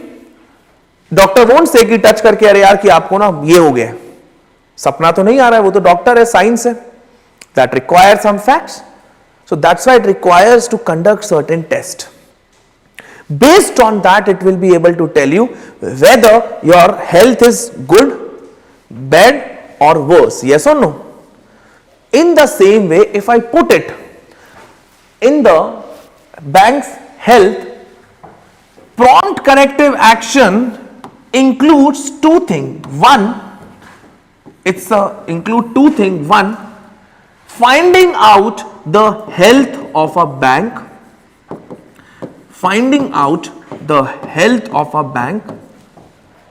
and based on that,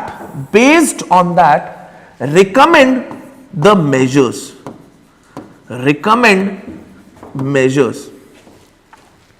Based on that, recommend measures. Clear?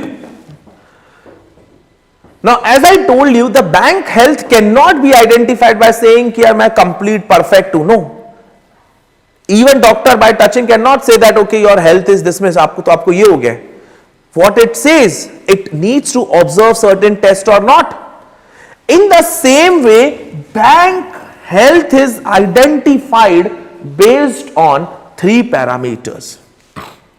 One is NPA. If the asset is NPA, how much of your assets come under the category of NPA? Second, your CAR ratio. CAR, capital adequacy ratio. Whether you are maintaining that or not. And third is leverage. Leverage, where you have such assets which is giving you return and your liabilities are less. क्योंकि अगर leverage आपका over leveraged हो गया, over leverage means जैसे आपको मैंने बताया था एसेट्स कम रिटर्न दे रहे हैं बट लायबिलिटी ज्यादा है. So whether you have a good leverage means you have a good cushion of capital assets or liquidity, so that it can help in meeting your liability.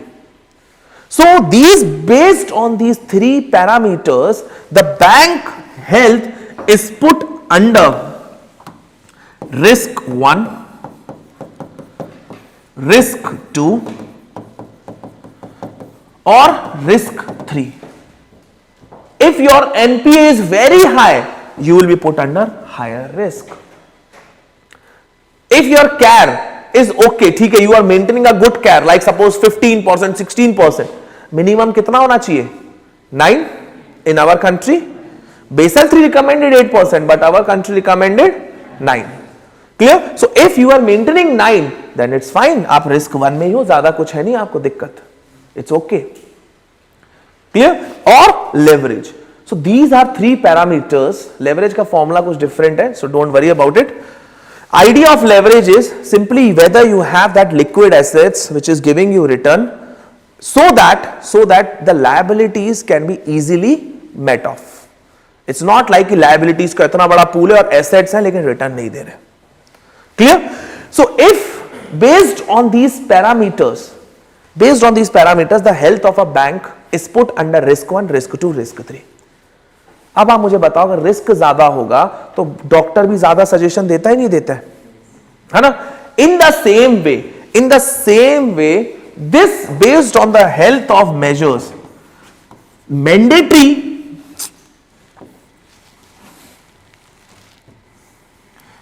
mandatory and discretionary measures are recommended based on the health of a bank. Mandatory means कि risk 1 में हो तो ये measures तो लेने ही लेने हैं, risk 2 में हो तो ये मेजर्स लेने ही लेने, रिस्क 3 में these measures have to be taken. And discretionary नहीं होता कि चलो यार कोविड है कोई बात नहीं काढ़ा पी लेना, डिस्क्रिशनरी की ठीक है मतलब रिकमेंड कर दिया ये भी ले लो, है ना, सुबह जल्दी उठ जाना या रात में जल्दी सो जाना, रेस्ट करो, discretionary measures. In the same way bank में भी मैंडेटरी इज फिक्स्ड कि रिस्क 1 में क्या क्या लेना मैंडेटरी, रिस्क 2 में हायर, रिस्क 3 में और higher. But apart from that RBI can also recommend certain discretionary measures. Clear? This is what about prompt corrective action in a nutshell. In a nutshell. So write it down some points now about prompt corrective action.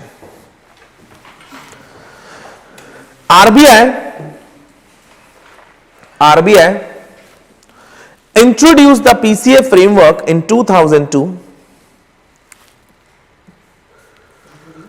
Introduced the PCA framework in 2002. As a structured early intervention,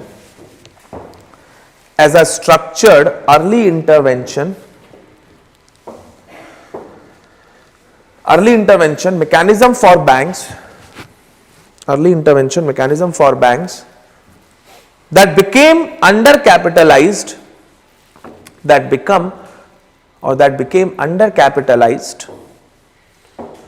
due to poor asset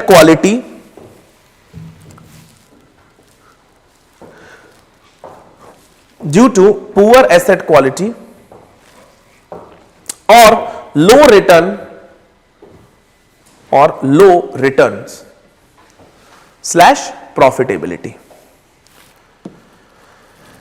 Next point, the objective of PCA framework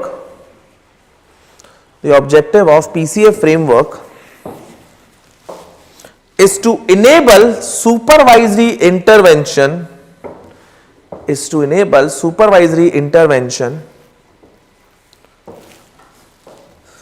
at an appropriate time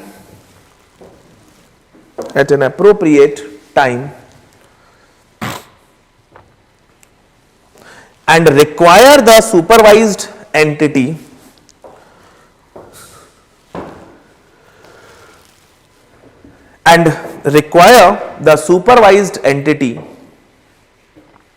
to initiate and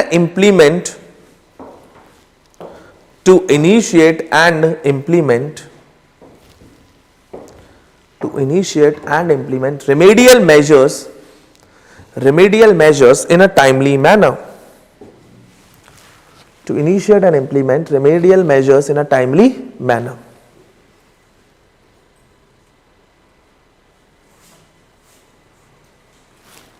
clear. Next point, इस तरीके से आपने लिख लिया PCA framework. Left में लिख लेना health of a bank के साथ if you have the space. Early identification of the bank health based on 3 parameters. These 3 parameters याद होने चाहिए कि कौन कौन से होते हैं. CAR that is capital, NPA that is asset quality and leverage. Clear. And second is इस साइड में remedial measures to be taken according to the risk threshold. Clear? Next point, PCA norms are applicable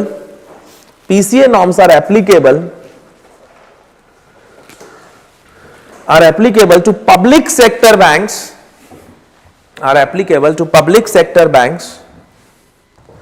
private sector banks and regional rural banks.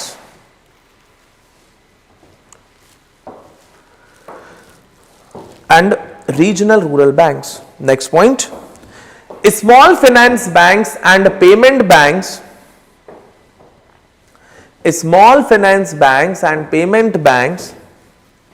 have been exempted. Small finance bank and payment bank have been exempted from the purview of PCA. What about urban cooperative banks? So write it down, one more point. On the lines of PCA,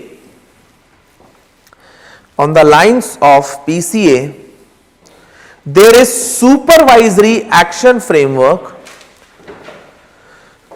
There is supervisory action framework for urban cooperative banks. So PCA is not applicable to urban cooperative bank, but for urban cooperative banks we have SAF, that is supervisory action framework. No need to go into detail, but along this lines of PCA it is there. Last one more point, PCA framework has been extended. It has been extended to government NBFCs. It has been extended to government NBFCs from 1st October 2024. From 1st October 2024. So PCA done. हाँ 24 अभी से start होगा. हाँ मतलब 2024 से start होगा. PCA framework has been extended, that is from 1st October 2024. तो हुआ क्या 2 साल पहले, मतलब basically they were given time to at least basically correct their asset quality and capital. Otherwise what happened, they will come into risk threshold and they have to follow the measures then. Now moving to PJ Nayak committee. PJ Nayak committee we don't have to go into detail. Simply why I have mentioned here, क्योंकि कई बार committees पूछ लेते हैं. So PJ Nayak committee was nothing but simply focused on improving the public sector governance. Simply you could like write one line about that. PJ Nayak committee was set up and recommended various measures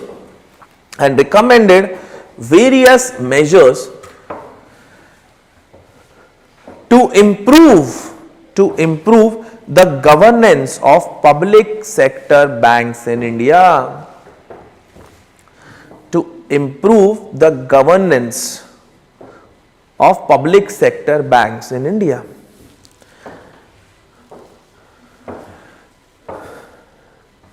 Full stop. You can like write it on one point more. Some of these recommendations were adopted. Some of these recommendations were adopted in the Indradhanush framework. अब इंद्रधनुष क्या है?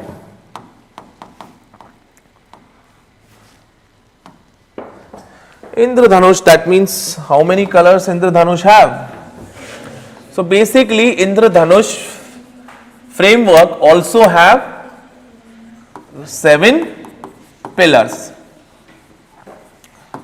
Indradhanush framework also have 7 pillars, which is A, B, C, D, E, F, G. How you have to write it down? A means, write it down, appointment. Appointment based upon global best practices. So appointment को bold कर देना या underline. Global best practices. Second, B, Bank Board Bureau. Bank Board Bureau for the appointment of Bank Board Bureau. Bank Board Bureau. Bank Board Bureau for the appointment of whole-time directors as well as non-executive chairman of PSBs. Non-executive chairman of PSBs. C means capitalization. Capitalization. Capitalization of banks for meeting Basel norms. Capitalization of banks for meeting Basel norms and undertaking fresh lending. And undertaking fresh lending. D means de-stressing. De-stressing. Refers to reducing NPAs. Refers to reducing NPA. That means reducing stressed asset. आपको याद रखने के लिए reducing NPAs and strengthening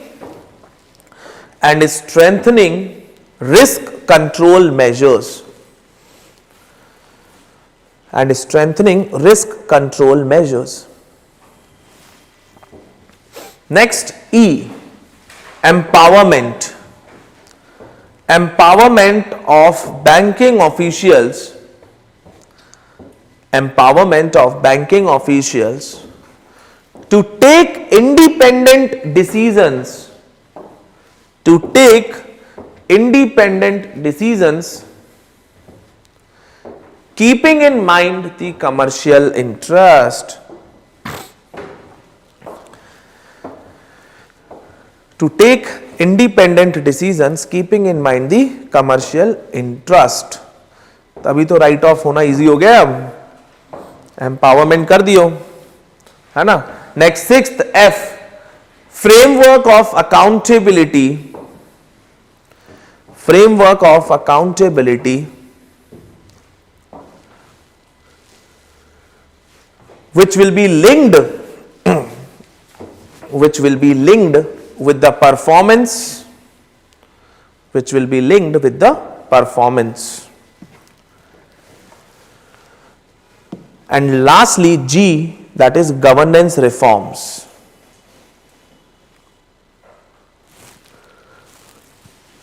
Lastly G, that is governance reforms.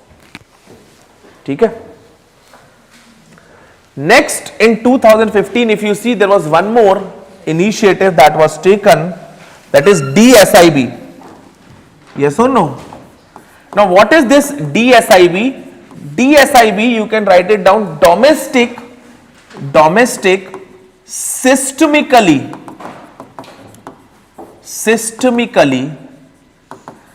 important banks. Domestic systemically important banks. ठीक है. Now what do you mean by this domestic systemically important banks? Try to understand systemically. It says this is a tag. This D-SIB, basically it is a tag given to certain banks which are too big to fail. Which are too big to fail. Now why these banks have been given this tag? Because it says that if these banks collapse, it will have a significant impact on the economy. Significant impact. So that's why D-SIB says that certain banks, they are systemically means from the economy wise, they are so important that you can't let them collapse. You can't let them collapse. Clear? So D-SIB refers to those banks which are too big to fail. In short, if they fail,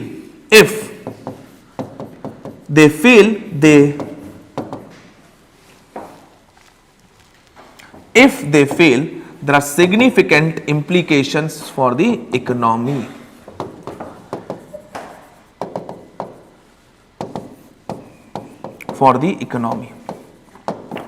Now the next point, who identifies the banks which are D-SIBs? Who? RBI. It's the RBI identify certain banks as D-SIBs. It's the RBI finding certain banks as D-SIBs. Clear? Now those banks whose assets, the banks whose asset is more than 2% of GDP, this is a criteria. The banks whose assets are more than 2% of GDP, they are likely to be given a tag as D-SIB by the RBI. Now let me tell you, ये जो D-SIB है ना, this D-SIB we started in 2016 along on the lines of G-SIB, Global Systemically Important Bank. क्योंकि globally भी ऐसे define किए जाते हो कि globally these banks are important. If they fail, it is going to impact the global economy. Now, who identifies this G-SIB? Basel Committee on Banking Supervision. I mentioned about this Basel Committee on Banking Supervision in the last class when we were talking about Basel norms. So this was that committee. You can write in the bracket somewhere. BCBS identified G-SIB.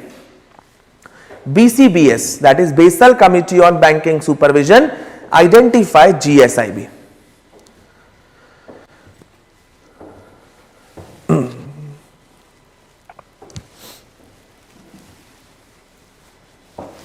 Now, one more point. See, if these banks have been given a tag,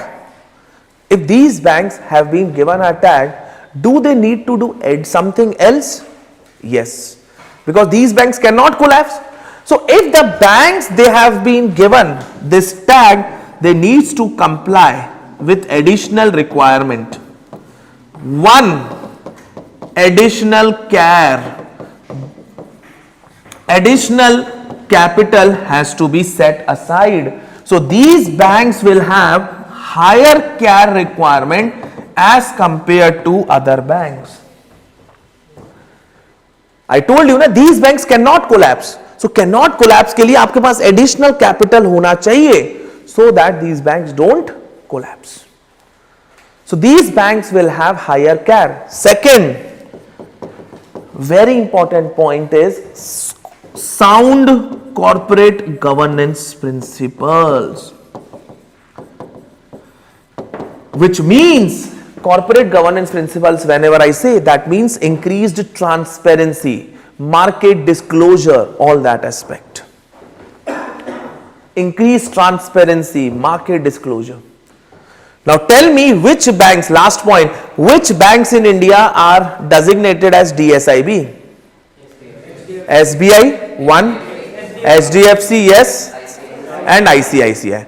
So there are overall 3 banks which are designated as D-SIBs in India. And by whom? By the RBI. Does any Indian bank list in G-SIB, Global Systemically Important Bank? No. Clear? So ये थी आपकी D-SIB की कहानी. Next, this is done, this is done, this is done. AQR is nothing but मैं आपको ऐसी चीज बता देता हूं. देखो, AQR मेंशन करने का सिर्फ एक रीजन है, because this is the asset quality review conducted in 2015. This was the review that actually highlighted the grave problem of NPA in our country. That's why I have just highlighted you. Now what is this AQR? देखो ये तो clear है कि RBI is the regulator of banking system. Now as a part of the regulation, one of the major regulation is that bank every year send their balance sheet to the RBI at the end of the financial year, and then what happen, RBI does the audit and all. Clear? लेकिन ये क्या होता है ना, ये तो एक proper जब आपकी ड्यूटी होती है तो आपको एक रीफ्रेम कर लेते हो ना अपनी बैलेंस शीट को. What RBI did in 2015, they were aware of the problem.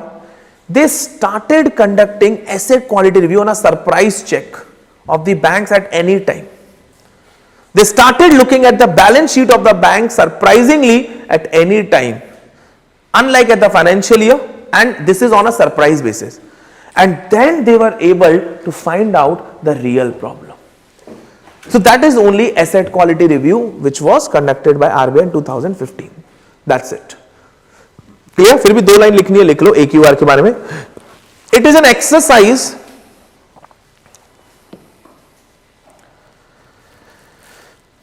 conducted by the RBI. It is an exercise conducted by the RBI to assess the level of bad loans in the industry. To assess the level of bad loans in the industry. Full stop. Next point. RBI initiated AQR. RBI initiated AQR in 2015 to check bank books and a large sample of loans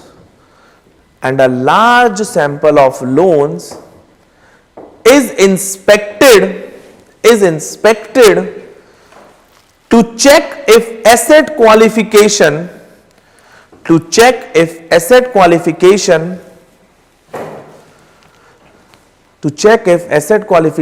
was in line with the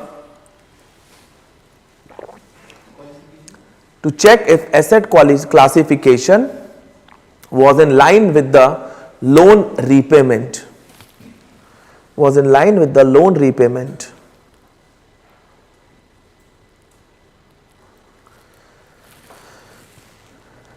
Was in line with the loan repayment, and if the banks have made provisions adequately. ठीक है?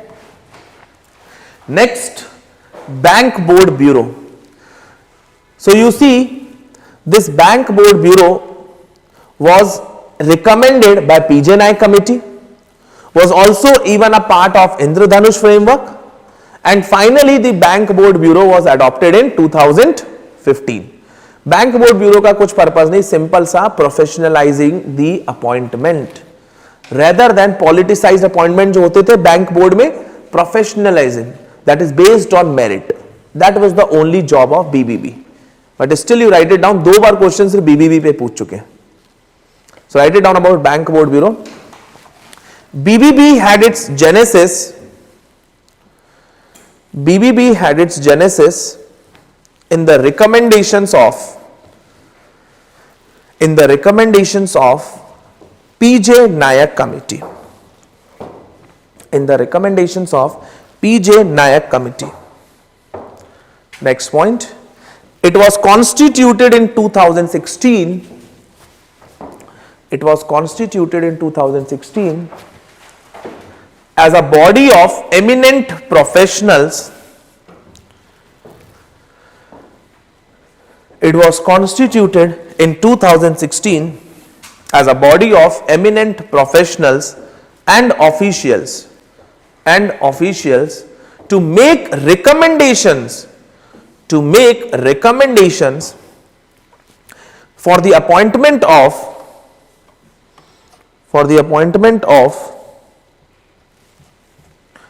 whole-time directors, as well as non-executive chairpersons, of public sector banks,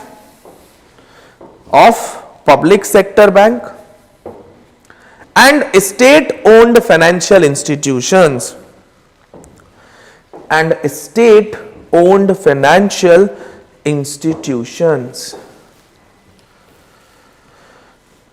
Next point. It is an autonomous recommendatory body. It is an autonomous recommendatory body. As its recommendations, it is an autonomous recommendatory body as its recommendations are taken up by the Ministry of Finance, as its decisions are taken up by the Ministry of Finance, that has the final authority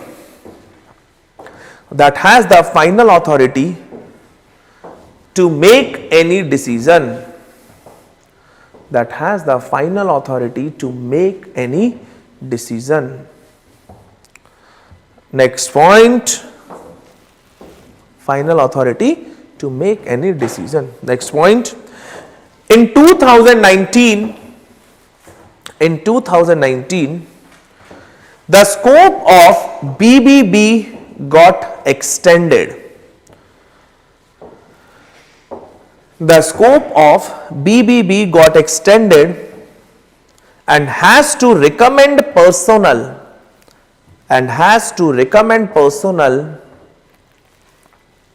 for appointment as directors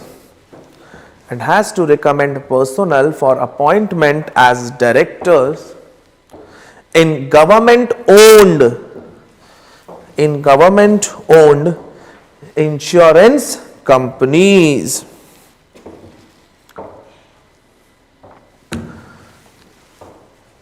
In government owned insurance companies. Next point, it engages with the board of directors.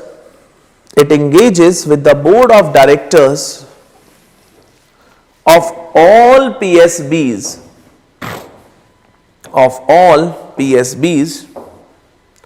to formulate appropriate strategies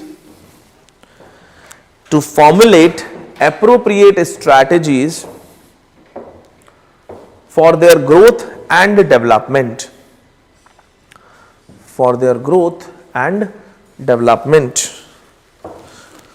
Clear? Next point, it is a public authority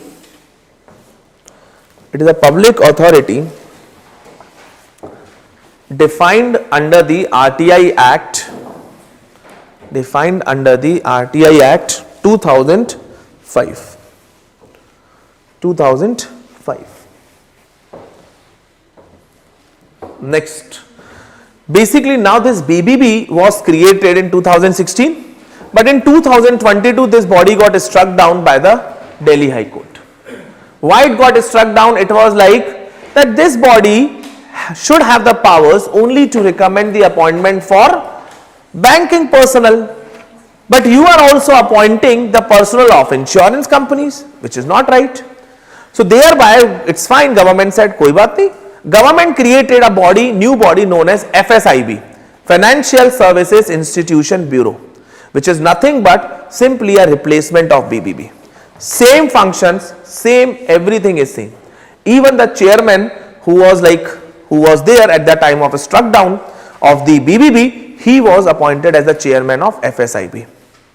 Clear? So आप लिख लो, BBB got replaced by FSIB. BBB got replaced by FSIB, which will now select the chief of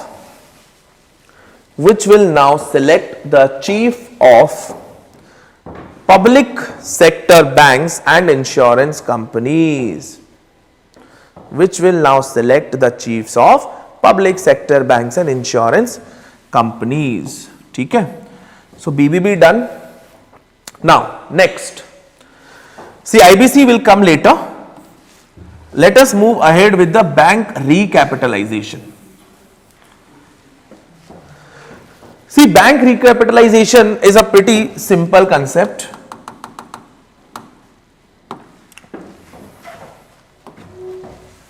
Bank recapitalization. See, from the word, what do you understand with bank recapitalization? Tell me. From the word bank recapitalization, what do you understand by this? अरे recapitalization देखो, इंद्रधनुष में पहले C जो एक C का meaning capitalization, that is same as recapitalization here.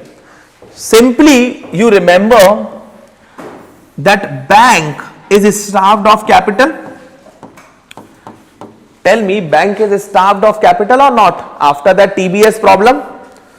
Now bank cannot undertake fresh lending, and if bank cannot undertake fresh lending, what will happen?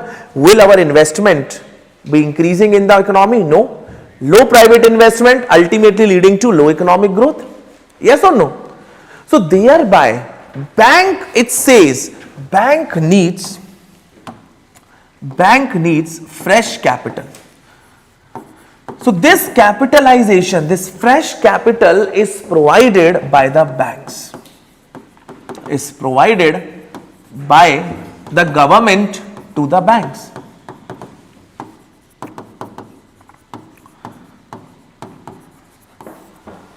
So basically bank is capitalized by infusing more capital by the government to the banks. अब government के पास पैसा कहां से आया? हम जैसे लोगों से, टैक्स से, है ना? We guys who pay the taxes, basically our taxes are being used. आप देखो यहां से एक नॉर्मल आदमी के बंदे से जो एक टैक्स भर के गवर्नमेंट के पास जाता है, गवर्नमेंट कैपिटल इन्फ्यूज करता है, and then it goes to this lending goes to the corporate who flies off from India. This is the India's Robin Hood, है ना?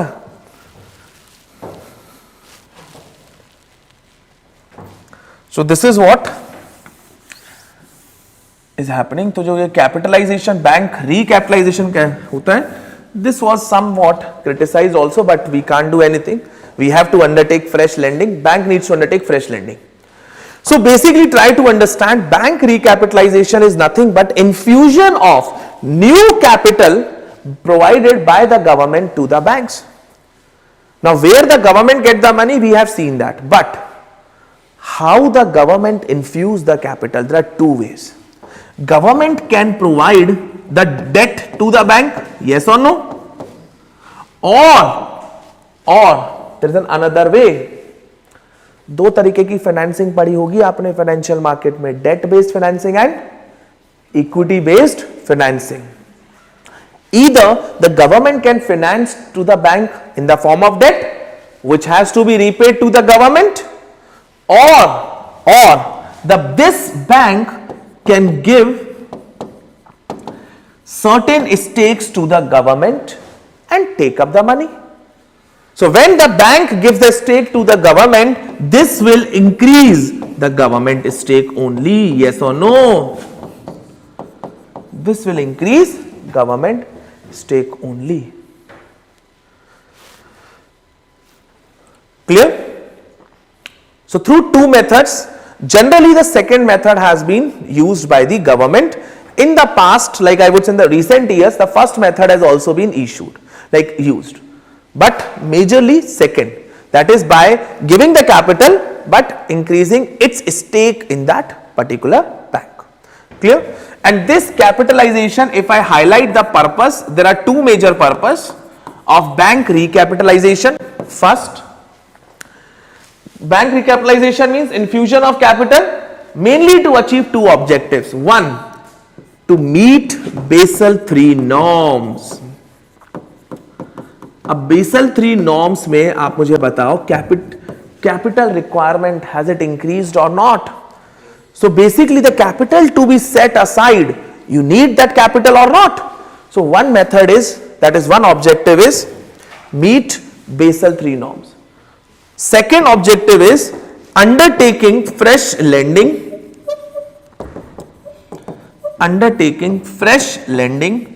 which can create a virtuous cycle,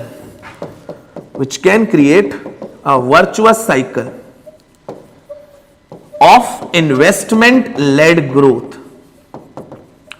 कि investment करोगे उससे आपकी growth होगी. Clear? And economic growth होगी, again more money will come, will lead to higher investment again lead to economic growth. That's why virtuous cycle will kick off. Virtuous. So this is the purpose of bank recapitalization. Next, there was Project Sashakt 2018, Project Sashakt. See, Project Sashakt was like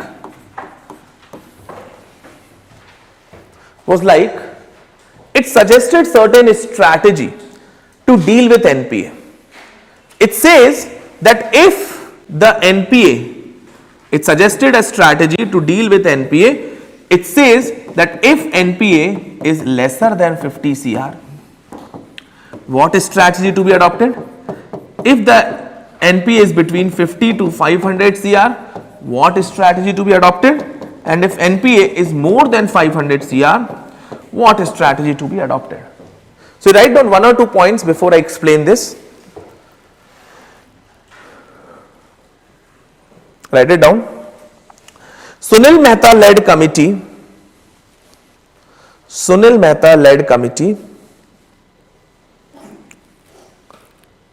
recommended the strategy which consists of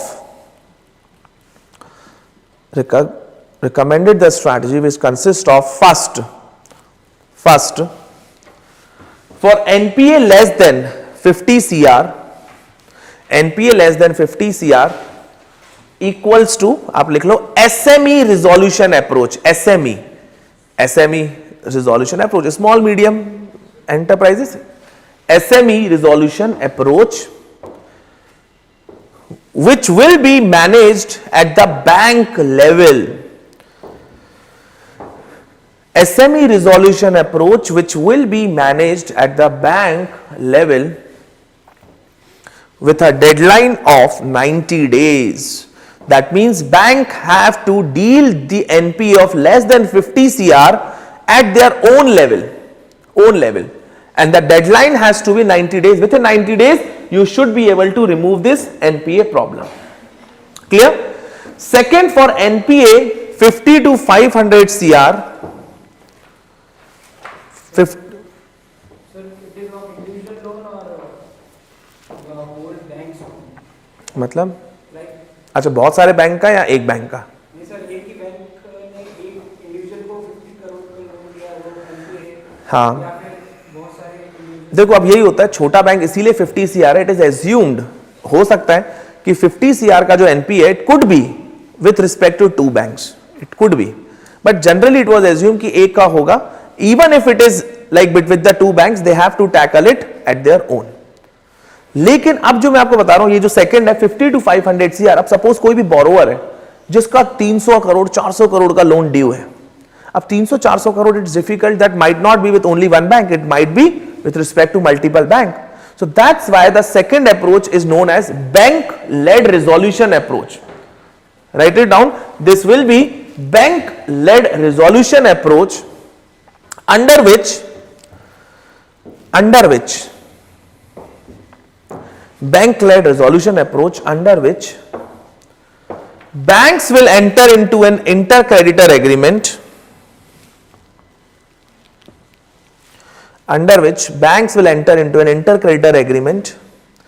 with the resolution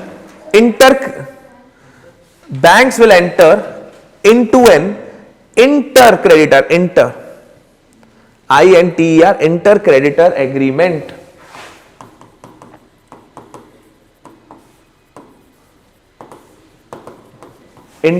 agreement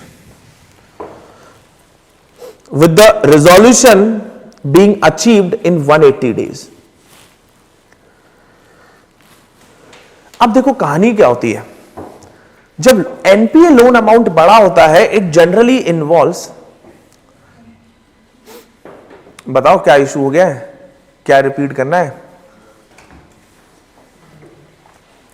एक तो आगे नहीं बैठते हो, पीछे बैठते हो. अच्छा स्पीड स्लो, वो तो कम मुश्किल है, ये तो बहुत स्लोएस्ट स्पीड है मेरी अभी, है ना? नहीं तो ऐसे में तो मेरे को फिर क्या क्या हटाना पड़ेगा टॉपिक्स, कैसे फिर कंप्लीट करूंगा पूरा, है ना? ठीक है, some days possibly in the next week, some days might be like 3 hour class also.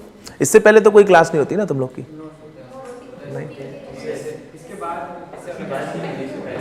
हाँ इसके बाद नहीं होती ना. हाँ इसके बाद मतलब ऐसे 3 आवर्स का बोला है मैंने किसी में, because like I dictate also so that you can revise the stuff. देखो अब कहानी सुनो पहले यहाँ पे. अब इसकी कहानी क्या है, अब होता क्या है, when any person who has taken a big NPA 400 crore 500 crore type का, it is very difficult, he might have taken only loan from one bank, it's very difficult, he might have taken a loan from multiple bank. अब जब multiple banks के साथ कहानी आती है, suppose 4 banks involve हो गए, 4 banks are like trying to ensure how this NPA problem can be resolved, how can we get back our money. from the banks. How can we get money from the banks? अब चारों में एक unanimous decision आना difficult है क्या? नहीं है. ए ने बोला, ए बैंक ने बोला, let us try to implement this resolution plan. Bank B, C ने साथ नहीं दिया. बैंक बी ने बोला, ओके मैं ऐसा प्लान लेके आता हूं, ऐसा करते हैं. The problem is the unanimous decision which could have been like जो it's very difficult to come into that unanimous decision. And secondly, who will decide that, who will draft a resolution plan? Who will draft that resolution plan? कौन करेगा? So what used to happen before this was there were generally disputes among the creditor itself with respect to the resolution plan. Resolution plan is whether we continue with the management of the company, give them some time so that company revives and give back our loan, or we liquidate the company whatever money comes. तो resolution plan देखो multiple हो सकते नहीं हो सकते, but what plan, who will decide, all that is like disputed. And अगर कोई आ भी गया तो उसको unanimous लेना था. तो thereby this project Sashakt recommended that banks should sign an intercreditor agreement under which the lead bank, one bank who will be having the highest exposure to this NPA, मतलब अगर 400 करोड़ का है, जिसका सबसे ज्यादा एक्सपोजर होगा to NPA, that bank will create a resolution plan. Dispute one clear? That bank. Second, फिर वो जो plan है that will be put in the creditor list and then they have to take a voting by 66%. Again वो 100% वाला लफड़ा खत्म. अगर 4 लोग हैं, 3 लोगों ने साथ दे दिया, डन, चौथे की जरूरत नहीं है. और ऐसा क्यों होता है? रियलिटी बताऊं, कुछ क्रेडिटर्स ना they have a nexus with the company itself. कुछ क्रेडिटर्स कंपनी के नेक्सस ही वाले होते हैं, तो generally they try to go against the resolution plan. तो इसीलिए जो यूनानिमस वाला था ना, that is always like never giving the results. तो इंटर क्रेडिटर में हो गया, हमें 66% ऑफ क्रेडिटर्स वोट चाहिए, फाइन, तो दैट इज ऑल्सो फाइन. तो इस तरीके से एक रिजोल्यूशन प्लान अचीव्ड हुआ. Now whether we want to increase the company base और whether we want to liquidate the company, whatever the resolution plan is, doesn't matter, but resolution plan कुछ तो एक किक ऑफ हुआ, otherwise सिर्फ बातें होती गई, no action. Clear? So this is what about intercreditor agreement. आप लिखो इंटरक्रेडिटर एग्रीमेंट के बारे में. It is an agreement framed under the aegis AEGIS, under the aegis of Indian Banks Association, under the aegis of Indian Banks Association, after the recommendations of Sunil Mehta Committee. After the recommendation of Sunil Mehta Committee,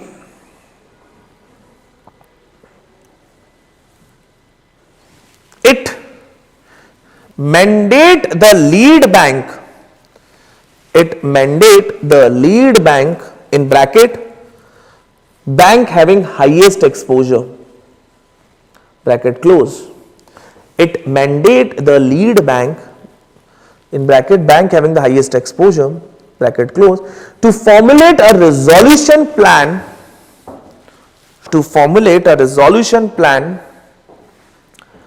which will be executed in a time bound manner,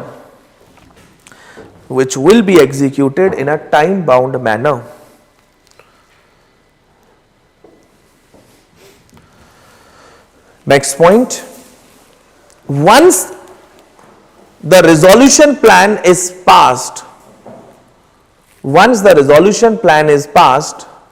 by, दो चीजें याद रखना, by 75% of the lenders by value,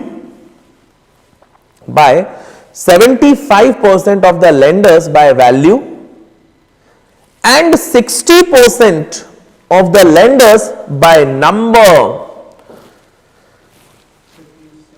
75% of the lenders by value, that means जितना जिसका loan है 75% should be there, and 60% of the lenders by number. If it is passed by this full comma, it binds the lenders. It binds the lenders. It binds the lender. This agreement then binds the lender. Last point, the sole objective is faster facilitation of